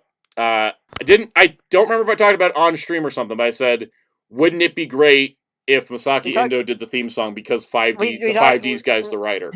You told me that. We said that last stream. We said that last stream when we talked about Boom Boom Jerk. Okay. Freaking happened. Manifested Not just me, but the whole stream. Okay. Yeah. There you go. Exactly. That was it. Like, as soon as I was like, all right, bomb theme song, great writer, same producer's Tokuger. Like, this could be the second coming of Tokuger. Could be like, old school. Don't yes. I really don't want to jinx it because I don't want to be like Godchild where you got Gridman's Steins the Nun's writer and I just don't care. Please don't jinx Toei. Please don't jinx it. I hope it's got the right ingredients. Let's just see if the final meal is worth it. Please don't be corporate mandate Toei and let them just do their stuff, please. Yep. Smith the Crow, do you think Leisner influenced Yu-Gi-Oh! 5Ds? You know what? It may not have done it directly, but I'm sure it influenced the animators. Because Leisner influences everybody. All right. Somehow a cult hit, yet also somehow super influential. Yeah, I think it's like because it's like just like Galliant. Yeah, it didn't blow up because some heaters blew up and that killed the sponsor, which killed the show. But yeah, apparently like the thing is like a bunch of animators in Japan watched it and were like, I have to do better. I have to do that. Like it inspired everybody. So. All right, tier list time. Let's do this MCU thing. I've left it. I left the tier list as it was last time. We're gonna tier list some MCU stuff, guys. That I'm probably the only one that's watched. I've added all the shows in now. I haven't watched all of them. What came out after was the Marvels? The Marvels was the last time we updated this. What If Season 2 and Echo have come out since. Since then, I've watched Jessica Jones Season 1, Daredevil Season 2, and Luke Cage Season 1. So okay. I also decided to add the Marvel one-shots in because I had added, like, Agents of S.H.I.E.L.D. Slingshot, which is technically the same thing. I forget, was Loki, did you rank Loki Season 2 yet? Or yeah, Loki Season 2 wasn't an S tier. Because it was okay, I didn't remember if that was finished or not when we did that. Muteki, got a question? Oh, do Sony films count because multiverse? No, I'm not doing any of the Sony stuff or any of the Fox stuff at this time. They technically count because they are part of the multiverse. I just don't feel like I want to like make this. This is going to just explode into a different. Like, I mean, maybe we'll do it next round. Maybe next round I'll be like, let's do all the Sony movies. Like, it's just like, do I count Madam Web? You know, because Madam Web doesn't even fit in the Venom stuff. So. It's just it's Marvel Studios, it's MCU shows, Marvel Studios, Marvel TV, you know, that kind of stuff. I might rank non-MCU movies at some point, because there are some I like. So, how about the X-Men? What about the X-Men stuff? That would fall under multiverse stuff. It could be its own tier list though. Maybe we'll do that when Deadpool comes out. Be like, when Deadpool comes out, be like, let's rank the Fox X-Men movies and let's put them against the other movies. No, it can't be just Fox. It has to be just any non-Disney Marvel production. Yeah, at that point, yeah, because I mean, if you do just Fox X-Men, that's like 80% of it. So, and I like talking about Fantastic Four. Do we count the old like TV movies, like the Hulk meets Thor films or something like that? I would count. I mean, because She-Hulk referenced the Bill Bixby Hulk series, I think all of that now counts. See you later, Zeltrax. Hope you have a better day. Yeah, I don't know. All right. Anyways, we got some stuff. Let's rank these one shots. The Consultant exists to explain a continuity problem caused by a post-credit scene that was slapped into a movie to give it relevance. Which one was this about again? So let me explain this one. So at the end of Incredible Hulk, Tony Stark shows up to the bar where General Ross is there to recruit. Oh yeah. Like Ross wants Abomination on the Avengers, and they send Tony Stark there to talk to him about it.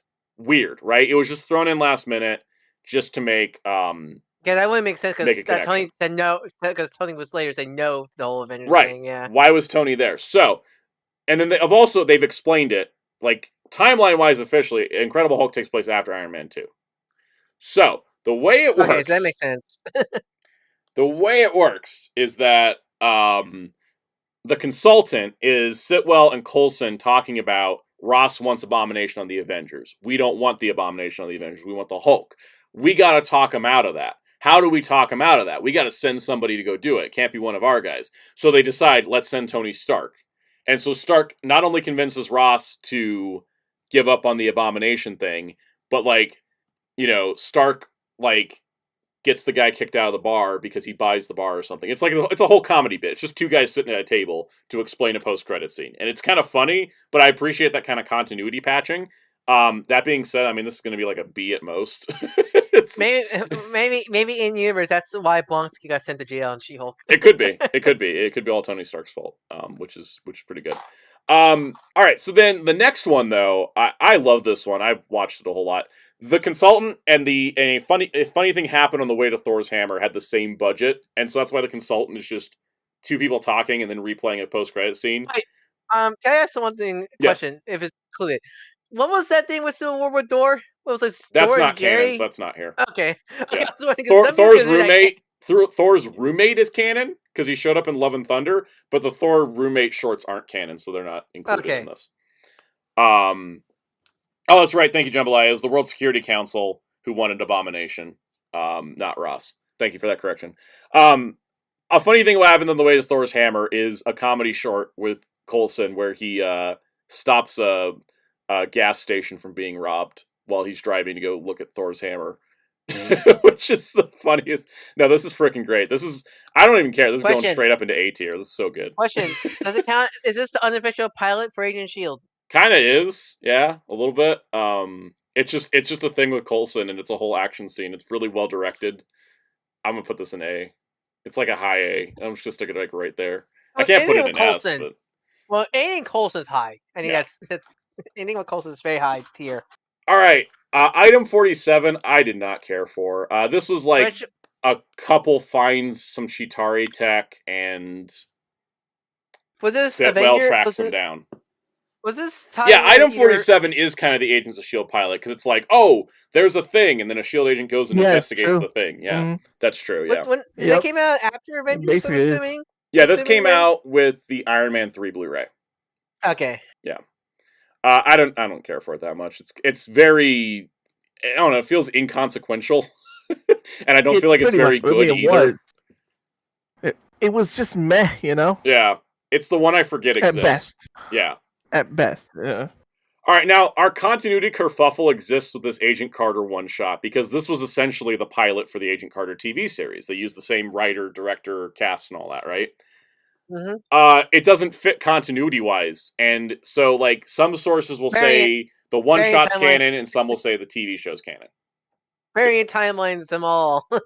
Steve Rogers went back in time, right, to put the stones back, and created the Agent Carter one-shot.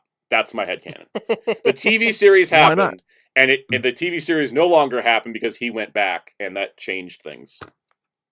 That's my headcanon. Oh yeah, that's true. Yeah, at the end of the item 47, the two thieves join S.H.I.E.L.D. and they're never seen again. Exactly. That's why I'm like, it's not even that good, and it's not consequential at all. It's just they're secret Hydra agents in disguise. Yeah, I mean they might be. Yeah. It's like after Agent Carter shows she's back at the office, and then S.H.I.E.L.D. is properly established. The problem is with that is that the one shot says it takes place in 1946, which is the same time as season 1 of Agent Carter. That's where the contradiction comes in as the year. It could work as an epilogue though, because it does establish S.H.I.E.L.D. But it's a little weird. It kind of works as your short form Agent Carter story. But that being said, it's really well made. Like, this is actually, I'm going to put this in A, even though I prefer the TV series. It's really well shot, really well directed. Like, it's, it's really good. So, like, it's conflicting timeline stuff, but as a production, that's an A. That's an A for sure. All Hail the King was kind of like the what happened to Trevor Slattery after the events of Iron Man 3 and started setting up the Mandarin thing. Is this a canon with Shang-Chi? It is, yeah. This is actually explaining how Ben Kingsley ended up in Wenwu's dungeon. Okay, it's one of those things where I was thinking about it as like, I wonder, it's like, did Shang-Chi make this non-canon or not? It's like one of those things. Yeah, like Shang-Chi used this as the canon because he gets captured by the actual 10 rings at the end, and that's how he's in the dungeon in Shang-Chi. Spin Dash, good point. Not first time a title card's been retconned. See Spider-Man. Yeah, it's really funny reading the and same with like some of the dates in Incredible Hulk. Reading the MCU timeline book, Miss Minutes pops up every once in a while to go, we can't explain why this is like this. Variant. It doesn't say Aaron is a variant. Yeah. I forget. Is it like did they? I think it's just like it's time travels causing waves and ripples, that kind of thing. Good old hyper time. Yep. Did they actually like retcon the kid in the Iron Man Hasbro helmet to be Peter? I forget. Is that true or not? I think Tom Holland said it or somebody said it. It's never been officially stated though. All right. So, all right. Netflix time. I'm working through the Netflix shows. Jessica Jones. Oh, you went with Jessica, not Daredevil first? Oh wait, I already did Daredevil season 1 last time. I ranked it A. I think Jessica Jones is actually a better show than Daredevil. Like, so, question. Hot take here, but like. So, question: did you watch Jessica Jones after you're watching Doctor Who? Funny story. I finished season 1 of Jessica Jones, where David Tennant was playing the villain of the season, Kilgrave. And then right after I finished that season is when I started his Doctor Who seasons. Very weird experience for me, but I managed it. And I was so glad I wasn't watching them at the same time. Because he's so charming and uses the same accent when he's the Doctor as when he's Kilgrave. Yeah. Well, you don't want to see Kilgrave go, hello, MC? We talked about this in the Discord, that like basically Kilgrave is if David Tennant was playing the Master instead of the Doctor. Yeah. Spin Dash says, do you ever read the MCU tie-in comics? Like Fury's Week going over the whole week of Iron Man 2, Thor, Hulk. I never have. I probably should. They're all on Marvel Unlimited. I probably should at some point. They should do like one big trade of all of them. They should. I don't know if they consider them canon, but I kind of want to read them just for fun. I don't think they're canon. It's like I don't think nothing, but I don't think it's one of those like nothing conflicts with them scenario. But anyways, Jessica Jones is a great private investigation drama series. Excellent like casting. Like Carrie-Anne Moss plays the like bitchiest lawyer I've ever seen in a TV show. And she's so compelling to watch. It's so cool. I love this part about the Netflix shows. They have their own like version of Coulson. They had Coulson appearing in everything in Phase 1. Rosario Dawson's Claire Temple was in Daredevil. Then she just pops up in Jessica Jones. Then she shows up in Luke Cage, and she's in Iron. Like she just kept popping up everywhere. I think that's what's missing in MCU is that character that links everything together. Yeah, we had it with Wong for a bit. Wong was in everything for like a year. The closest was Wong, yeah. So Jessica Jones so Carrie-Anne Moss was great in there, and then like the end of season 2 of Daredevil. If you've never seen Jessica Jones, you probably don't get the impact. But like Foggy has a meeting with a lawyer, and I'm like, ooh, who's the lawyer? And then Carrie-Anne Moss is there, and I was like, perfect. That's how it should be. Is she a really good lawyer also? She's an evil lawyer. So would she let the brick hit Peter then? Yeah, maybe. I don't know if she's still alive by then though, because people tend to die in these shows. Spin Dash says there was an omnibus of the tie-in comics without the Captain Marvel and Black Widow prequels. They should do a reprint, add all that stuff back in, and maybe include the Eternals prequel they did on Marvel Unlimited. Anyways, the other thing about Jessica Jones' fun is that they introduced the district attorney as played by Michelle Hurd, and then she shows up in Daredevil season 2. So it's like it felt connected, but the important part, the key part is that you can watch Jessica Jones completely in a bubble and it works. You can watch Daredevil completely in a bubble and it works. You can watch Luke Cage completely in a bubble. But if you watch all of them, you get like some fun overlap characters. I think that's the problem with the current MCU shows is you can't watch them without any some kind of background. Yep. With them. They figured out how to make the show standalone while also feeling connected. And that I think is that's what's really cool. And also for all the people that are like, oh, they're not canon, I'm like, why would anyone say they're not canon when they're constantly referencing the Battle of New York? Constantly. I always question when people say that because it's not like the shows do something important. It's not like Secret Invasion. It's not like season 6 and 7 of Agents of S.H.I.E.L.D. where you're like, did the snap happen? Yeah, but it's not like the end of Secret Invasion where it's like this big thing happens to the world where like people are now just gonna kill random people because they're doing anything to scroll. This is all street level stuff. It's all crime boss level. Yeah, exactly. Yeah. So Daredevil season 2, right, had a lot to build on. The first season was really good. This one brought in Punisher, and as you guys know, I don't care about Punisher. I still don't. What? Really? He's my top 3 of Marvel. I understand the appeal of him. I get his story. I've seen great adaptations of him. I just don't like Punisher. I gotcha. Just like with people love Jessica Jones, but because of the material in it and my own background, I kind of stay away from it. Or I get triggered. Yeah, makes sense. Are you sure you're not just salty because of Cosmic Ghost Rider? A Cosmic Ghost Rider is definitely part of it, but like I didn't like Punisher before then. Yeah, no, I mean like I get the appeal of Punisher. I look at the Punisher performance in this season, I'm like, he's great. I still don't care for him, and I still don't like him. You know, like I said, it's like me with Jessica. Like that's great, but my own past makes me just relive trauma instead of watching a show. Yep. I'm trying to think there's any DC or Marvel character like that, and I can't think of any. It's funny. I like Vigilante from DC more than I like Punisher. Which one? Oh, really? Yeah, I mean, whether it's Cowboy Vigilante or like the Marv Wolfman, Adrian Chase one. I like the Cowboy one a lot. The Cowboy one's my favorite. Cowboy Vigilante is my favorite.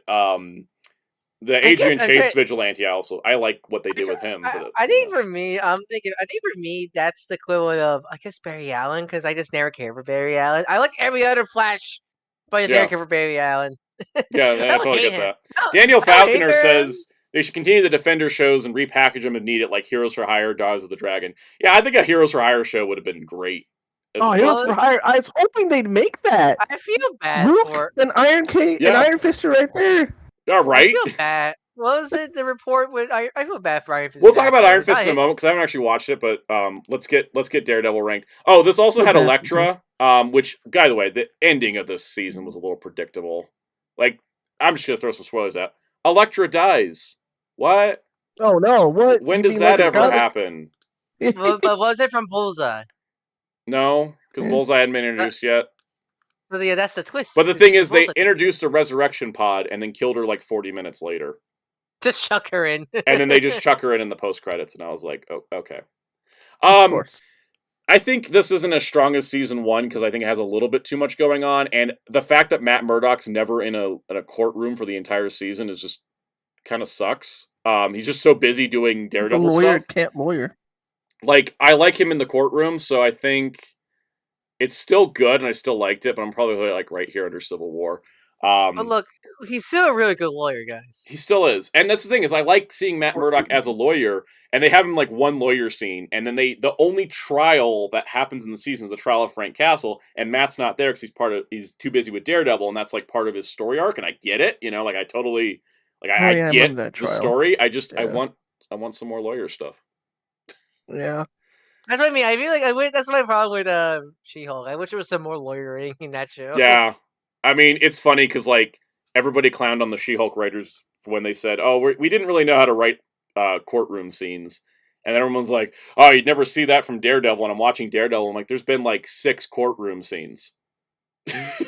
I think they also struggled with courtroom scenes. I'm not looking for like they need to see My Cousin Vinny. That's what they need to see. I'm not asking for like an actual serious lawyer show. I want to be like the comics where just goofy shenanigan lawyer action. That's what I want. And it's funny. I counted it up. There was more legal cases in the 1 season of She-Hulk than there is in the 2 seasons of Daredevil, and that's because of the supporting cast doing legal stuff, which is fun. Mm-hmm. Luke Cage. Holy cow! I just finished watching this. This show's amazing.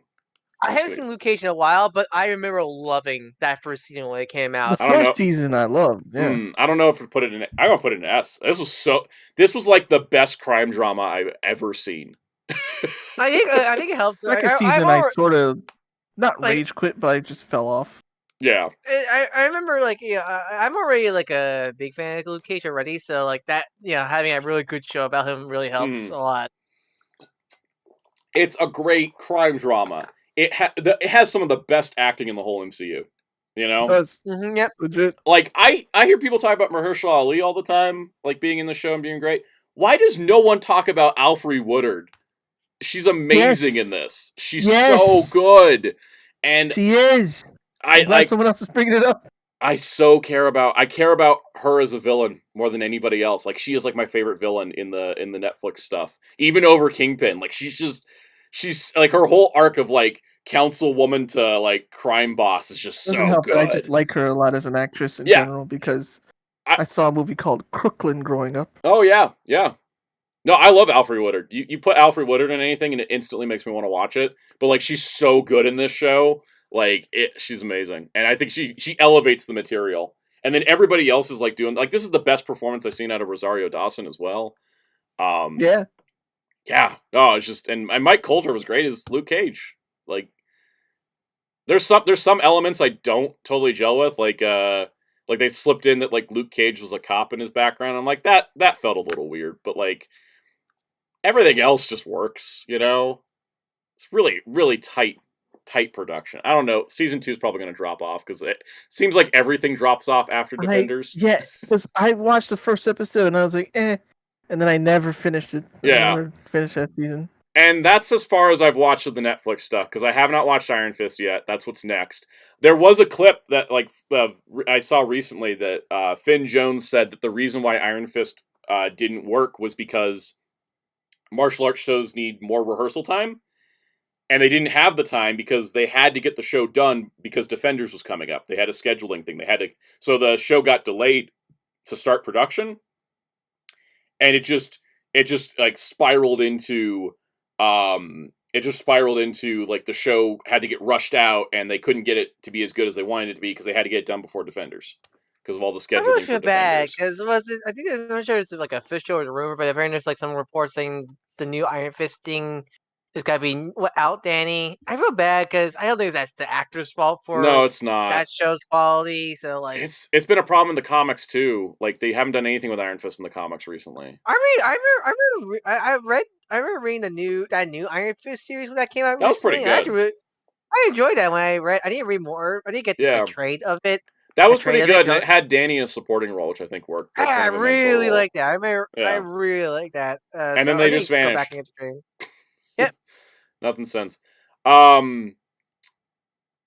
Finn Jones. So Dan Fowler says Finn Jones infamously only had a month of training before filming started. Yeah, that's. I haven't watched it yet.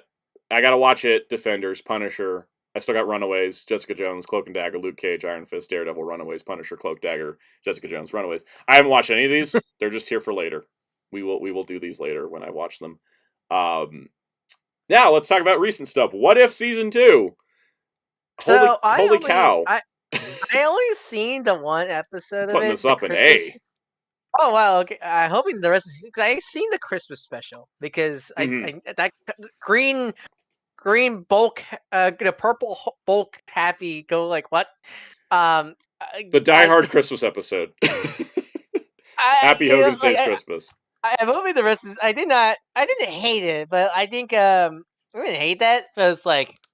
I hope that was my least favorite episode of the whole season. Yeah. I think that's the case. I need to go watch the rest because I don't think that was a really good first impression. Let me run down the episodes in season 2. Okay. First of all, what if Nebula joined the Nova Corps? Do a mini tier list. I'm tier listing the episodes of the season. I mean, I guess I could, but I'm just gonna look at the Wikipedia article here. What if Nebula joined the Nova Corps? Is a noir thriller with Nebula exposing corruption within the Nova Corps. And it's so good. It's so good. Like, it's great. Karen Gillan's like a really good voice actress as well. I'll say this. I think I blame Disney for marking season 2 like crap. I mean, they marketed it like crap, and then they released an episode a day during Christmas. Yep. which this season got so delayed because of Loki. There's some stuff at the end that I was like, oh, it had to come out after Loki. That's why. No Richard Rider in it, sadly. One day. So what if Nebula joined the Nova Corps? Great episode. Oh yeah, Spin Dash. I'm looking forward to Karen Gillan in Doctor Who. Can't wait. It's the part I'm looking forward to the most. Episode 2 was what if Peter Quill attacked Earth's mightiest heroes, which was essentially like what if Peter Quill was taken to Ego like Yondu was supposed to have originally, and he comes to Earth, and it's 1988, and so the Avengers that forms in 1988 is totally different. And it's cool. It was I love it. What was it? It was Goliath? It was Goliath, Winter Soldier, T'Chaka Black Panther, Howard Stark, Peggy Carter, Hank Pym as Ant-Man, and then the coolest twist, which was that they had Mar-Vell as Captain Marvel. Oh, actual Mar-Vell? Actual Mar-Vell. So it was still Wendy Lawson, right? Like it was still was consistent. But they had Mar-Vell as Captain Marvel, which was just I felt like vindication. I hate it that she died before becoming Captain Marvel in the movie. So that was vindication for me. And Lawrence Fishburne was the best actor in the episode because Lawrence Fishburne is actually a voice actor. Did he sing? Did he sing in the episode? He didn't sing, but I wish he had. I would say the Goliath suit is like the most Tokusatsu MCU suit. I mean, I know it's more animation, but when I saw the Marvel Legend, I don't know. It looks the most like Power Ranger-y. It does. I think it's the blue color. But yeah, no, there was good performances across the board, but Lawrence Fishburne was the best. Love that episode. I was into that one a lot. If they want to be cool, they should just have Lawrence Fishburne just voice the Beyonder in What If he reappears again. They should just have Lawrence Fishburne play the Beyonder everywhere. Yep. What if Happy Hogan Saved Christmas? It's like Die Hard, but with Happy Hogan. Kat Dennings was fun as Darcy, but that was it was nice to see Colby Smulders as Maria Hill again. I guess God. Sam Rockwell as Justin Hammer was the treat of that episode, though. Oh, I knew like, was he? He's not the same actor as Justin in the movie. Oh, yeah, it's Sam Rockwell in the movie, so they brought him back. My brain's like maybe because now I think Sam Rockwell, I just think Wolf from The Bad Guys. So the voice did not match my head of the actor. That episode, like, why is that? That's like. Go ahead. What is the what? This could just be a episode of a. Yeah, that one was cartoon. Like it could have just fit in anywhere. It didn't feel like an alternate timeline thing. This could have just been an Avengers cartoon episode, like not assembled, but like just a new cartoon in general, I guess. What if Iron Man crashed into the Grandmaster? Is essentially what if Iron Man was on Sakaar instead? This was the one that was delayed from season 1 because of COVID, right? This was the delayed one from season 1 because of COVID. This one was really fun. I thought they did some great character work with Gamora. And Iron Man? Yeah, it was Iron Man. So basically, remember at the end of Avengers when he like takes the missile up in through the portal? It basically is what if he didn't get through the portal before it closed? Mm-hmm. And so he gets stranded in space, and then he ends up on Sakaar. They leaned into Jeff Goldblum as Grandmaster, though. They did so much stuff with him. This is where you get Gamora. Is this?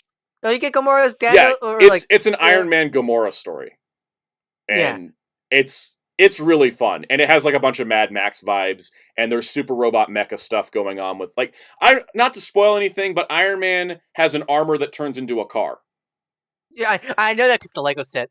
Yep, it was great. I love racing stuff. Battle Chasers. That's a good comparison. Infinite. Really like that one. What if Captain Carter fought the Hydra Stomper was the one I was least looking forward to, but actually I was pretty surprised. I thought it was more interesting. Than the first Captain Carter episode, because that was just what if we just knock over a chair in the past and then how does history change thing. Oh yeah, this is pure original. It's less of what if, but just more exploring more of that universe. Yeah, and it's just like basically the Hydra Stomper takes the Winter Soldier role, but then it kind of explores that universe out, which I thought was really, really fun. This was the best episode of the whole series. What if Kahori reshaped the world?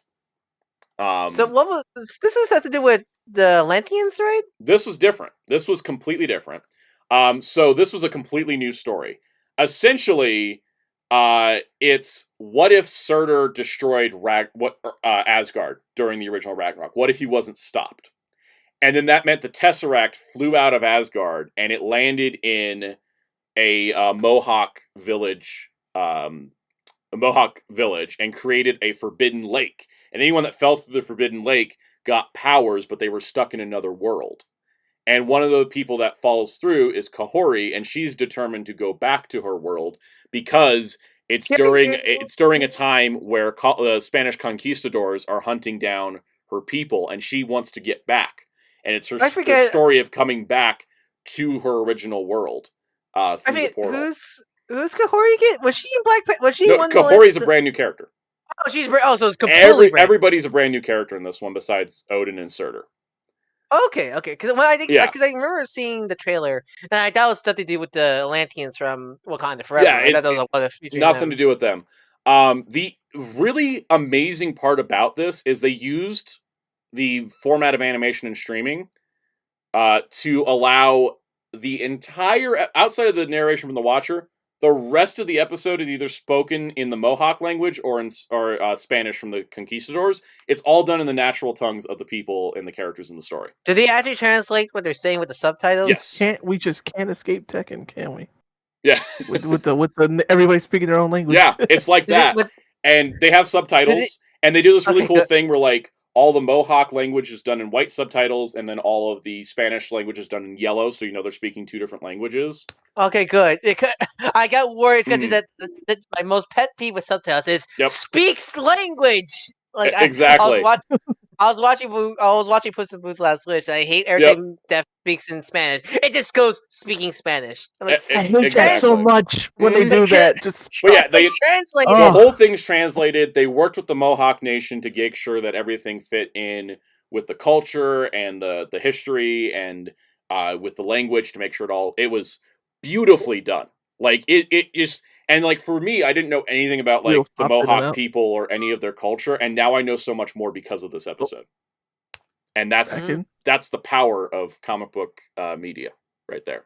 That's nice to see a pure original episode, honestly. Because it's kind of nice to see them stretch their, like, legs going, like, okay, let's create a completely original... I mean, like, it's definitely still What If, but, like, it's definitely more original story than What If. Definitely more. Like, after the first, like, minute or two, it's, like, not even like necessarily Marvel tied, but it still works in the style. But yeah, Jerry, it's like Tekken where everybody speaks their natural tongue. But you know what's the fun part? When the Mohawk people are talking to the Spanish conquistadors, the Spanish conquistadors do not know what the Mohawk people are saying, and the Mohawk people don't know what the Spanish are saying. Like, it's... Oh boy. They don't know they're speaking in their language, but neither of them understand the opposite language. Let's see. So, yes, Soulman mentioned Kahori's actress. What was her name? It's right here. Devry Jacobs. She was also in Echo as Bonnie, which is just, it's cool that she's in both. And I hope her being Bonnie in Echo doesn't stop her from playing Kahori in live action at some point if they want to use her. We'll talk about the medieval world one in a moment.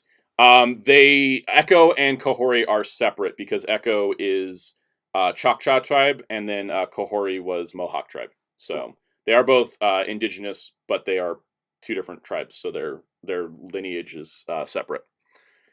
Matthews Laura said, so it's just like Twitter, no one understands what the other is saying. Very accurate.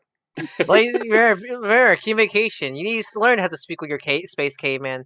All right, so then so one of the other things I want to mention with season 2 of What If is that unlike season 1 where like most of them left off on cliffhangers, almost all of these ended up like actually completing a story, and then they could have potential in the future, but they weren't all left on cliffhangers, which was really nice.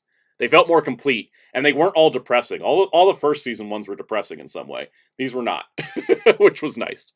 So episode 7 was What If Hela Found the 10 Rings, where essentially Hela goes through the storyline that Thor did, where her powers get stripped and she gets sent to Earth as an exile, right? Oh. And then she meets Wenwu and sees his 10 rings. And so it's, what if she found the 10 rings, but it's like she finds the group the 10 rings? And how does that experience change her as a person? And Cate Blanchett came back as Hela, which was great. And it was just really cool because Hela got to have like a whole episode to herself and actually have a story arc and everything. and I thought it was really amazing. I actually really, really liked that one more than I thought. How was all the Wenwu and stuff in that episode? It was good. It was good Wenwu stuff. It was like it because it was farther in the past, so it was like before he met his wife and he'd found Taolo and all that. So it was interesting to see Wenwu at a different point in his life. They didn't get Tony Leung back for Wenwu though, but that's not a surprise. How's that? How do you do that? How was the Ten Rings like in animation? Because I'm really cool. Curious. It was really cool. It was kind of similar to how they are in live action, but they kind of took it up a notch because they didn't have to worry about like matching it to a physical body. Like it kind of bounced around with it more. Some really cool stuff. I don't want to spoil too much about that one. That one has a great ending too. All right, number 8 was What If the Avengers Assembled in 1602. 1602 was kind of that was a comic before. I think this was just like What If the Avengers were in 1602. Was this the one that Twitter got mad at for some reason? I think so. I don't know. I didn't pay attention to Twitter. Or like was this the one where like Scarlet Witch summons all the Avengers, something like that? No. No, I'm thinking. Is this the medieval episode? This is the medieval episode. Yeah, that is that one. Yeah, I remember people like complaining that Wanda was able to summon like all the Avengers. Wanda like forms the Avengers practically, and then she doesn't do anything after that. It's very strange. So anyways, what if that one was kind of weird for me? I thought it had some fun moments. Tom Hiddleston was in that as Loki, which was great, and Paul Rudd was Ant-Man. It didn't make any sense why everybody's names and stuff were all the same. Like it was just weird. Oh yeah, that's right. Her name was Wanda Merlin. But they didn't do the Power Rangers thing, just create weird like medieval versions of their names. It was just like the same stuff, and they looked a little different. I don't know. That one wasn't like one of my favorites. It's funny though. Lake Bell is the voice of Black Widow in What If, but she just sounds so much like Poison Ivy. I can never think of her as Natasha. And honestly, I think I like her more as Natasha than Scarlett Johansson. Yeah.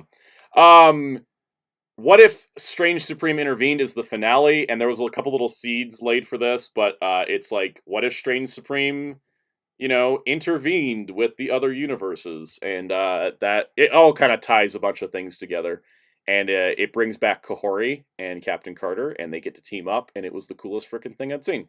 So that one's also a favorite. I love the Strange Supreme, the Evil Strange was one of my favorite episodes in one. They followed it up pretty good here, I think. So, question then. Yeah. I guess the zombie episode got pushed back to season 3 because wasn't there? They're making a zombie show instead. Oh, that's a zombie show. Yeah. Okay. Yeah. So, if I were to rank them, my favorite is What If Kahori Reshaped the World. Second favorite's What If Hela Found the Ten Rings. Third is probably What If Peter Quill Attacked Earth's Mightiest Heroes. 4 is the Nebula joined the Nova Corps. 5 is the Iron Man Grandmaster. 6 would be Captain Carter Hydra Stomper. 7 would be What If Strange Supreme Intervened. 8 would be What If Avengers Assembled 1602. And 9th would be What If Happy Hogan Saved Christmas. But overall, it's an A, because I liked pretty much like almost every episode, like a whole lot. So, yeah. Now we're back to this. And then Echo. So Echo's a really funny show because it's basically, they were like, let's just make a Netflix Marvel show again.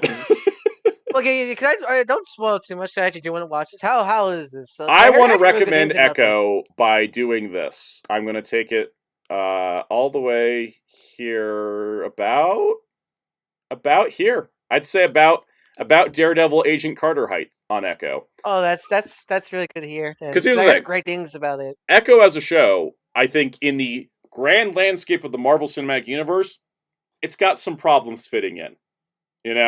It's got some like cinematic universe growing pains. But as a show about a woman who is rediscovering her roots and her family while trying to escape the violent cycle that she's been stuck in her entire life, is great. I really thought that was interesting. The show's 5 episodes that vary between 30 and 50 minutes, so it's not super long. Does it feel more like a show than the usual Disney Plus? It actually felt like a TV show, but it kind of felt like a TV show miniseries. Kind of like season 1 of Agent Carter, really. Where it was like, oh, we're just doing a miniseries, right? So I would recommend it. If you're going in it to watch a show, it's like Marvel Cinematic Universe, next chapter. Like, no, it's not at that. This is a show about Maya Lopez. I think people really need to stop doing that with these. People need to stop doing that. They did it with She-Hulk as well, where all they talked about with She-Hulk was when's Daredevil showing up, and that was really annoying. If you're going to watch the show for the character who's the title, then watch the show for the character who's in the title. You know, don't be going, I can't wait to see Daredevil. Daredevil is in one scene of this whole show. It is probably my favorite Daredevil fight scene ever put to film. But he's only in one scene of the show, so don't watch it for that. Kingpin's a supporting character, of course, because him and Maya are connected. But you don't even need to see Hawkeye to watch this, because they recap Hawkeye pretty good. This is the show about Echo. But I mean, still watch Hawkeye, because... Still watch Hawkeye, because obviously Hawkeye's here in the S. The only reason Echo's not in S, I think, is because it does suffer from a little bit of, like, the ending was like, time to wrap it up. Just kind of one of those things. But in general, I thought it was really solidly done. They did a lot of really interesting things with the camera work, a lot of really cool transitions, kind of different stuff for the MCU, stuff you don't normally see. And I thought it was a really good exploration. And one of the coolest things about it, too, is that because Maya is deaf, she mostly communicates in sign language, and her family also communicates in sign language. And they had to come up with a different way to film the show to make sure that everyone's hands and their faces were in the frame at all times, so that way you could convey the emotion that is coming through the dialogue. And then they would carry that to characters who weren't signing, like Kingpin, to make sure that, like, everything looked the same so it wouldn't look jarring, and I thought that was, like, a really cool thing.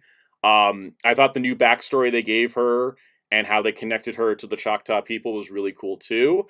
And I thought the action scenes were inventive. There's one in episode, I think it's in episode 3. It's probably, like, one of my favorite fight scenes in the whole MCU.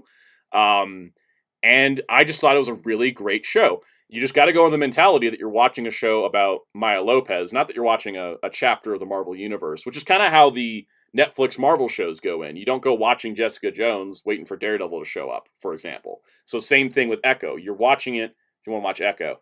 It is a TV MA, but it's kind of like a, you know, TV, a hard TV 14 that has a little bit more blood.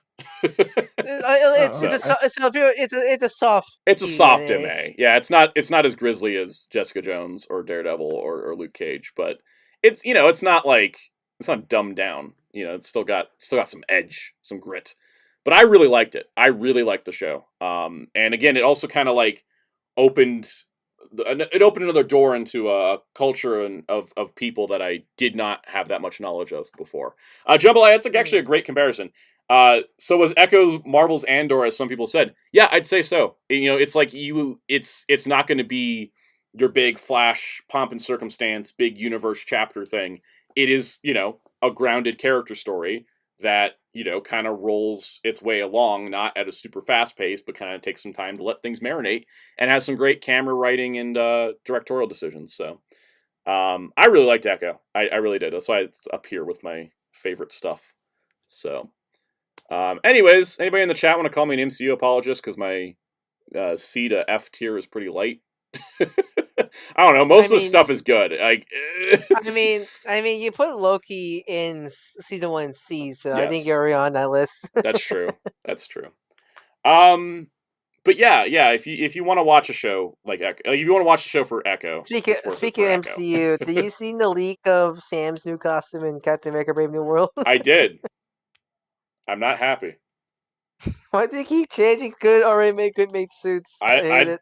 We could go into suit discourse for days. The one thing I will say is that my favorite clip from the Falcon and Winter Soldier Assembled episode is where they keep showing they were like, oh yeah, we had to do, you know, the cowl didn't quite fit right, so we kept VFXing the little spot that kept popping out of it, and I was just like, should have talked to the costume department at the Flash.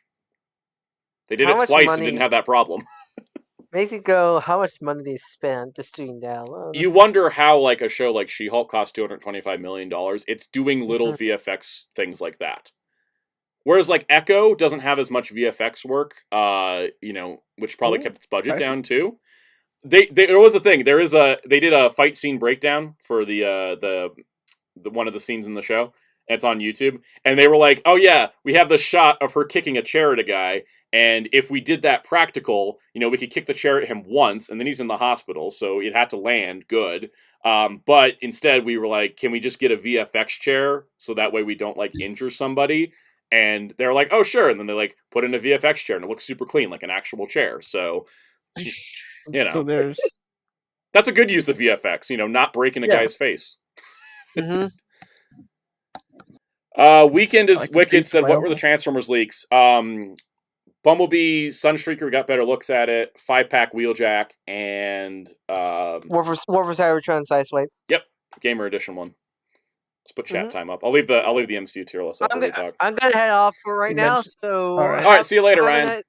Have a nice day, everyone. Follow me at DarkWest3 on YouTube and Twitter. I do art commissions like the one you see this very channel, like the thumbnail of last week's Marvel Legends rundown. Yes. If you want something like that, feel free to commission me on either Discord or Twitter. Have a nice night, everybody. Thanks for everything, Ryan.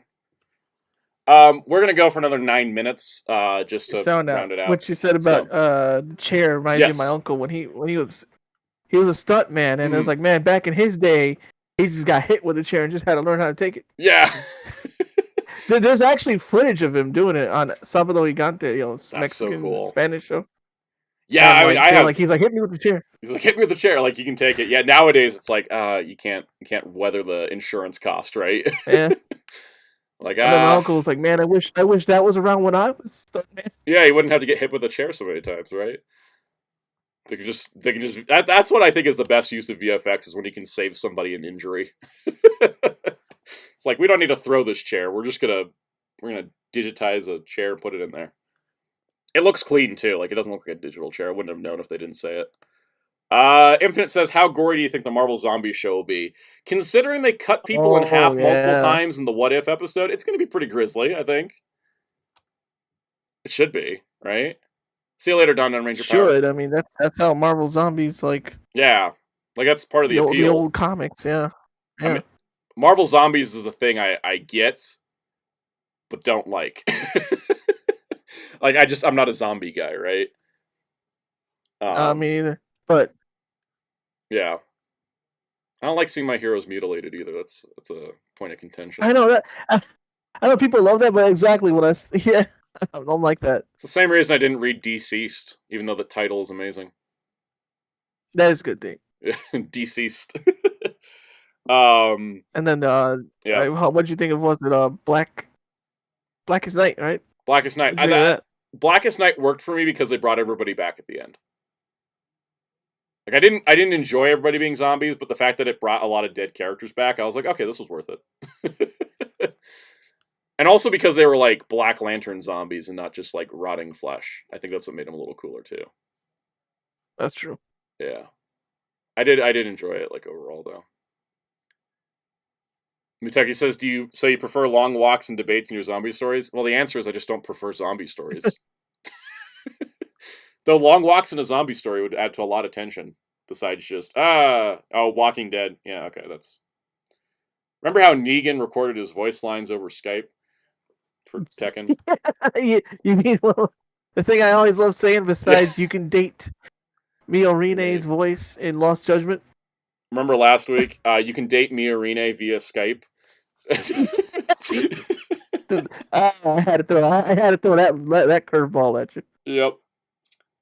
Counter 64 says, what are your thoughts on people who ship Asuka and Lily together? I mean, I see why. They got that eternal rival 2 seconds from kissing thing that Naruto and Sasuke have. So. I remember that. Yeah. I watched Naruto and I'm like... Naruto and Sasuke actually kissed. Oh. They did. That was their first kiss each. I was watching Naruto and they're like... And Maduro's like, the Great Ninja War starts now, and then the next 4 episodes are a recap of Naruto and Sasuke's rivalry, and it was like almost all reused footage, and I was just like, I thought the Great Ninja War was starting. It starts now. It starts now. Ninja War, how long was that Ninja War? Like a day? 2 days. It's 2 days. It's 2 days. It's 1 day and 2 nights. Took like 300. I think it happens in real time to the show because it's like a couple hundred episodes. Like, I think hours wise, because like they spent a whole episode. Because I finally got to like the actual Great Ninja War, and they spent a whole episode on like they spent like the whole episode on like this one little crew and what they're doing, and I'm like, is the next episode going to be like this little crew and what they're doing, and that's why it takes so long? And it could be. Ino and Sakura hate each other too much to be in love. Boy, do they. Yeah. That's the thing. Sometimes you gotta suss out characters who actually are just pretending to hate each other and characters who actually do. Exactly, yeah. Like Goku and Vegeta legitimately hate each other. Especially Vegeta. Well, I mean, Vegeta I think hates Goku. Goku I don't think has any. Yeah, exactly. I mean, did you read the manga where Vegeta's like, haha, I beat you, and Goku just says, that's the highlight of your life, huh, Vegeta? Just claps back at him like. Oh yeah. You know what's funny is Chainsaw Man doesn't have that many ship couples because everybody's awful. And like the main storyline is about how like simping is bad, right? So it's like people. I don't think people ship anybody in Chainsaw Man because of that reason. It's kind of funny. Nobody's shipping anybody in Kaiju number 8. Someone's ass. Oh, what's that? It's Wheels. What's up? Yeah, let's just say we have an emergency meeting after the stream. Okay. On that note, oh, thank you, Infinite. What are your theories on Sonic Prime Season 3 ending? What? We're still streaming for another 3 minutes. Yeah. No, I was gonna say, what do you have today that you want anyone to hear my input on? Since we're probably not streaming Wednesday on Hero Club. Let me answer this Sonic Prime question. I'll give you the list of what we talked about. Yeah. I thought Sonic Prime Season 3 was rough. I thought the ending was cool, but I gotta say that they did like 3 fake outs for Sonic not making it to the portal, and that was just kind of annoying. And I found most of the fight scenes to be white noise, because it was just like, here's a bunch of characters doing a bunch of stuff, like every episode. But I thought the show overall was good. So... Alright, we'll do this as like the last question. Jeremy Carr says, hey Sound, Jerry, Wheels, what Marvel character that hasn't had a live action version would you like to see on the screen? You guys got any ideas? I have to think, because a lot of mine have been adapted. I haven't had a live action, okay. Not just like they haven't done the MCU, but just like haven't done live action, period. Scarlet Spider, done. There you go. Scarlet Spider, that's a good one. That's one. And Riley. Yeah. I want to go with Hercules. Ooh. We need Hercules. Did he say only heroes? Or did he say Marvel characters? He just said characters. Yeah, character. Oh, an actual Shocker that's not just a random guy who you don't realize is the Shocker. Oh my goodness, nice. I know, right? Yeah. Muteki says Squirrel Girl. Did we ever get Scorpion? Matt Gargan? We just had the guy with the tattoo. We had Matt Gargan, but we did not have the Scorpion. Oh, well. Yeah. Like, hi, maybe he's gonna beat. Never mind. Infinite, I think that the Shadowverse still exists because the show was not going with the consequence of like, let's collapse this multiverse, I think. That's my guess. Oh, they did throw Hercules into a Thor movie. I totally forgot about that, because they did that for 2 seconds and then never followed up on it. Okay, I have to change my answer now. I forgot that happened. God, Thor Love and Thunder was so bad, I forgot that Hercules showed up in that. Looking at my shelf for input.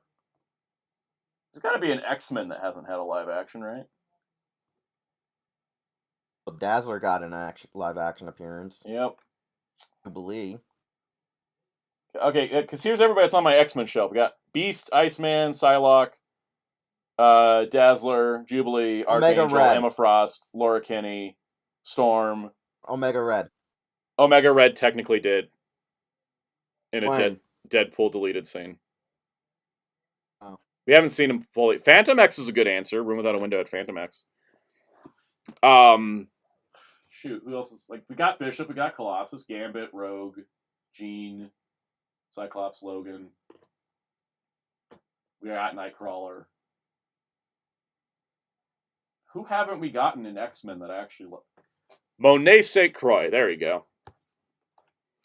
I can't answer. Oh, Matthews Laura said Wonder Man, Squadron Supreme. I would answer Wonder Man, but they have cast him. So, and apparently the show's like mostly filmed. So, Toyota Tacoma says I feel like most wasted potential in live action could be a different category. That's a whole stream.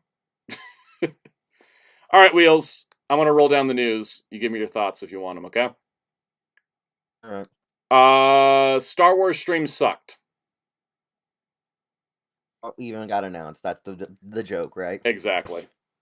Dawkin. LPH mentioned Wolverine's son. I'm going to go with Dawkin. Dawkin's another one I want to be in anything because he's great. The Transformers Haslab streams tomorrow. Boy, dear God, do not be Fire Convoy. Don't be Fire Convoy. I Dear hope. freaking God, don't be. I don't want it to be. Let's see. No, it shouldn't be. It shouldn't be. They already told us that, and then they're walking back on it. That's bullshit. Yep. It is. It also if Omega Prime is the Haslab, that is the weirdest way to celebrate Transformers 40th anniversary. It totally is. Because he's from the show you can't legally watch. I feel like we can get Godfire Convoy without it being Haslab, or do it next year for Haslab or something, you know? It just feels weird for it to be the 40th anniversary. SH Figuarts Kira Yamato's P Bandai. Yeah, that's funny. Soul Chioken Cho Ryujin looks like a engineering marvel. Oh yeah, no, I've seen the videos last week. I mean, it's already out or coming out. It's going up for pre-order in a couple of days. But the video, was like the Bandai preview of the engineering, and I was just like, oh, it's amazing. Gamer Edition War for Cybertron Sideswipe. Looks nice. Too late to care. Bumblebee movie Sunstreaker. That one, that's a weird part. I kind of like that one more than the Sideswipe because I do too. Different. I don't think I'm going to buy either, but I like the Sunstreaker. I'm probably gonna buy the Sunstreaker. I like the little gun backpack. 5-pack Wheeljack. He's got like Wheeljack. He's the Wheeljack from the upcoming 5-pack. He's got like cartoon colors.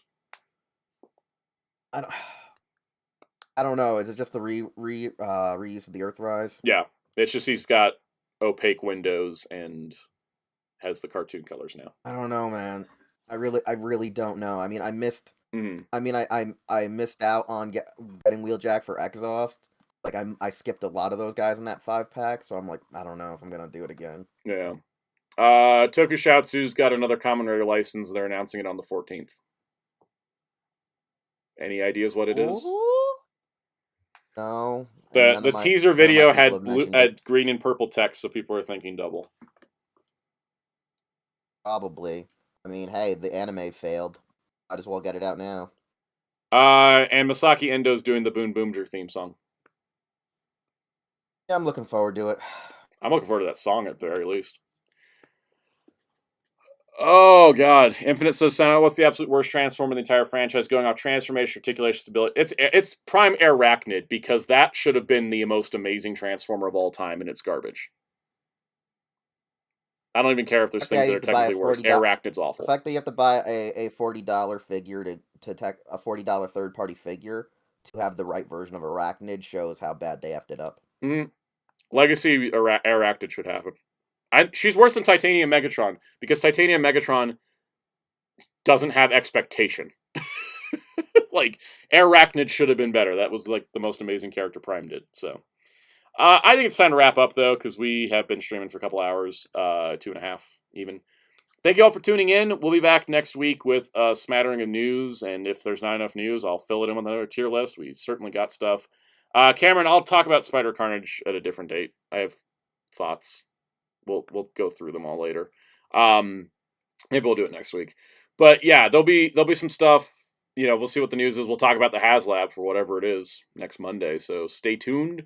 There will be videos this week. No rundown this week, but there will be rundowns coming. The Transformers G.I. Joe ones are coming. I'm just spreading it out so I don't like overdo it and try to So all that. I'm tired. Guys, plug time. Thank you for Muteki saying plug. Jerry, what you doing tomorrow? I'm streaming King of Fighters 15 on 4 p.m. Eastern on twitch.tv/FighterCouse. There's actually new stuff coming in KOF 15. It's not dead, so... I'm so happy it's not dead, because that game's great. Yeah, actually, I love it. And I own it. I don't have to pay any money to play it tomorrow. All right. And Wheels, you want to promote anything? I don't know. I got nothing right now. Twitch.tv, Hero Club for really Life. do. Follow them, and then you get notifications when they go live. And check out hero-club.com. And you can find me, of course, at the links all down below. Join our Discord server if you'd like, where you can get updates on all kinds of stuff. You know, we're active on there. I'm active on my server for the most part, so, you know, have fun. There'll be videos, you know, this week. They'll be a little bit lighter. Don't expect anything heavily produced this week. I need to kind of, like, recoup from Marvel and start prepping for Transformers, so it'll be fun. But see you guys next week. Have a great one. I'll see you all later.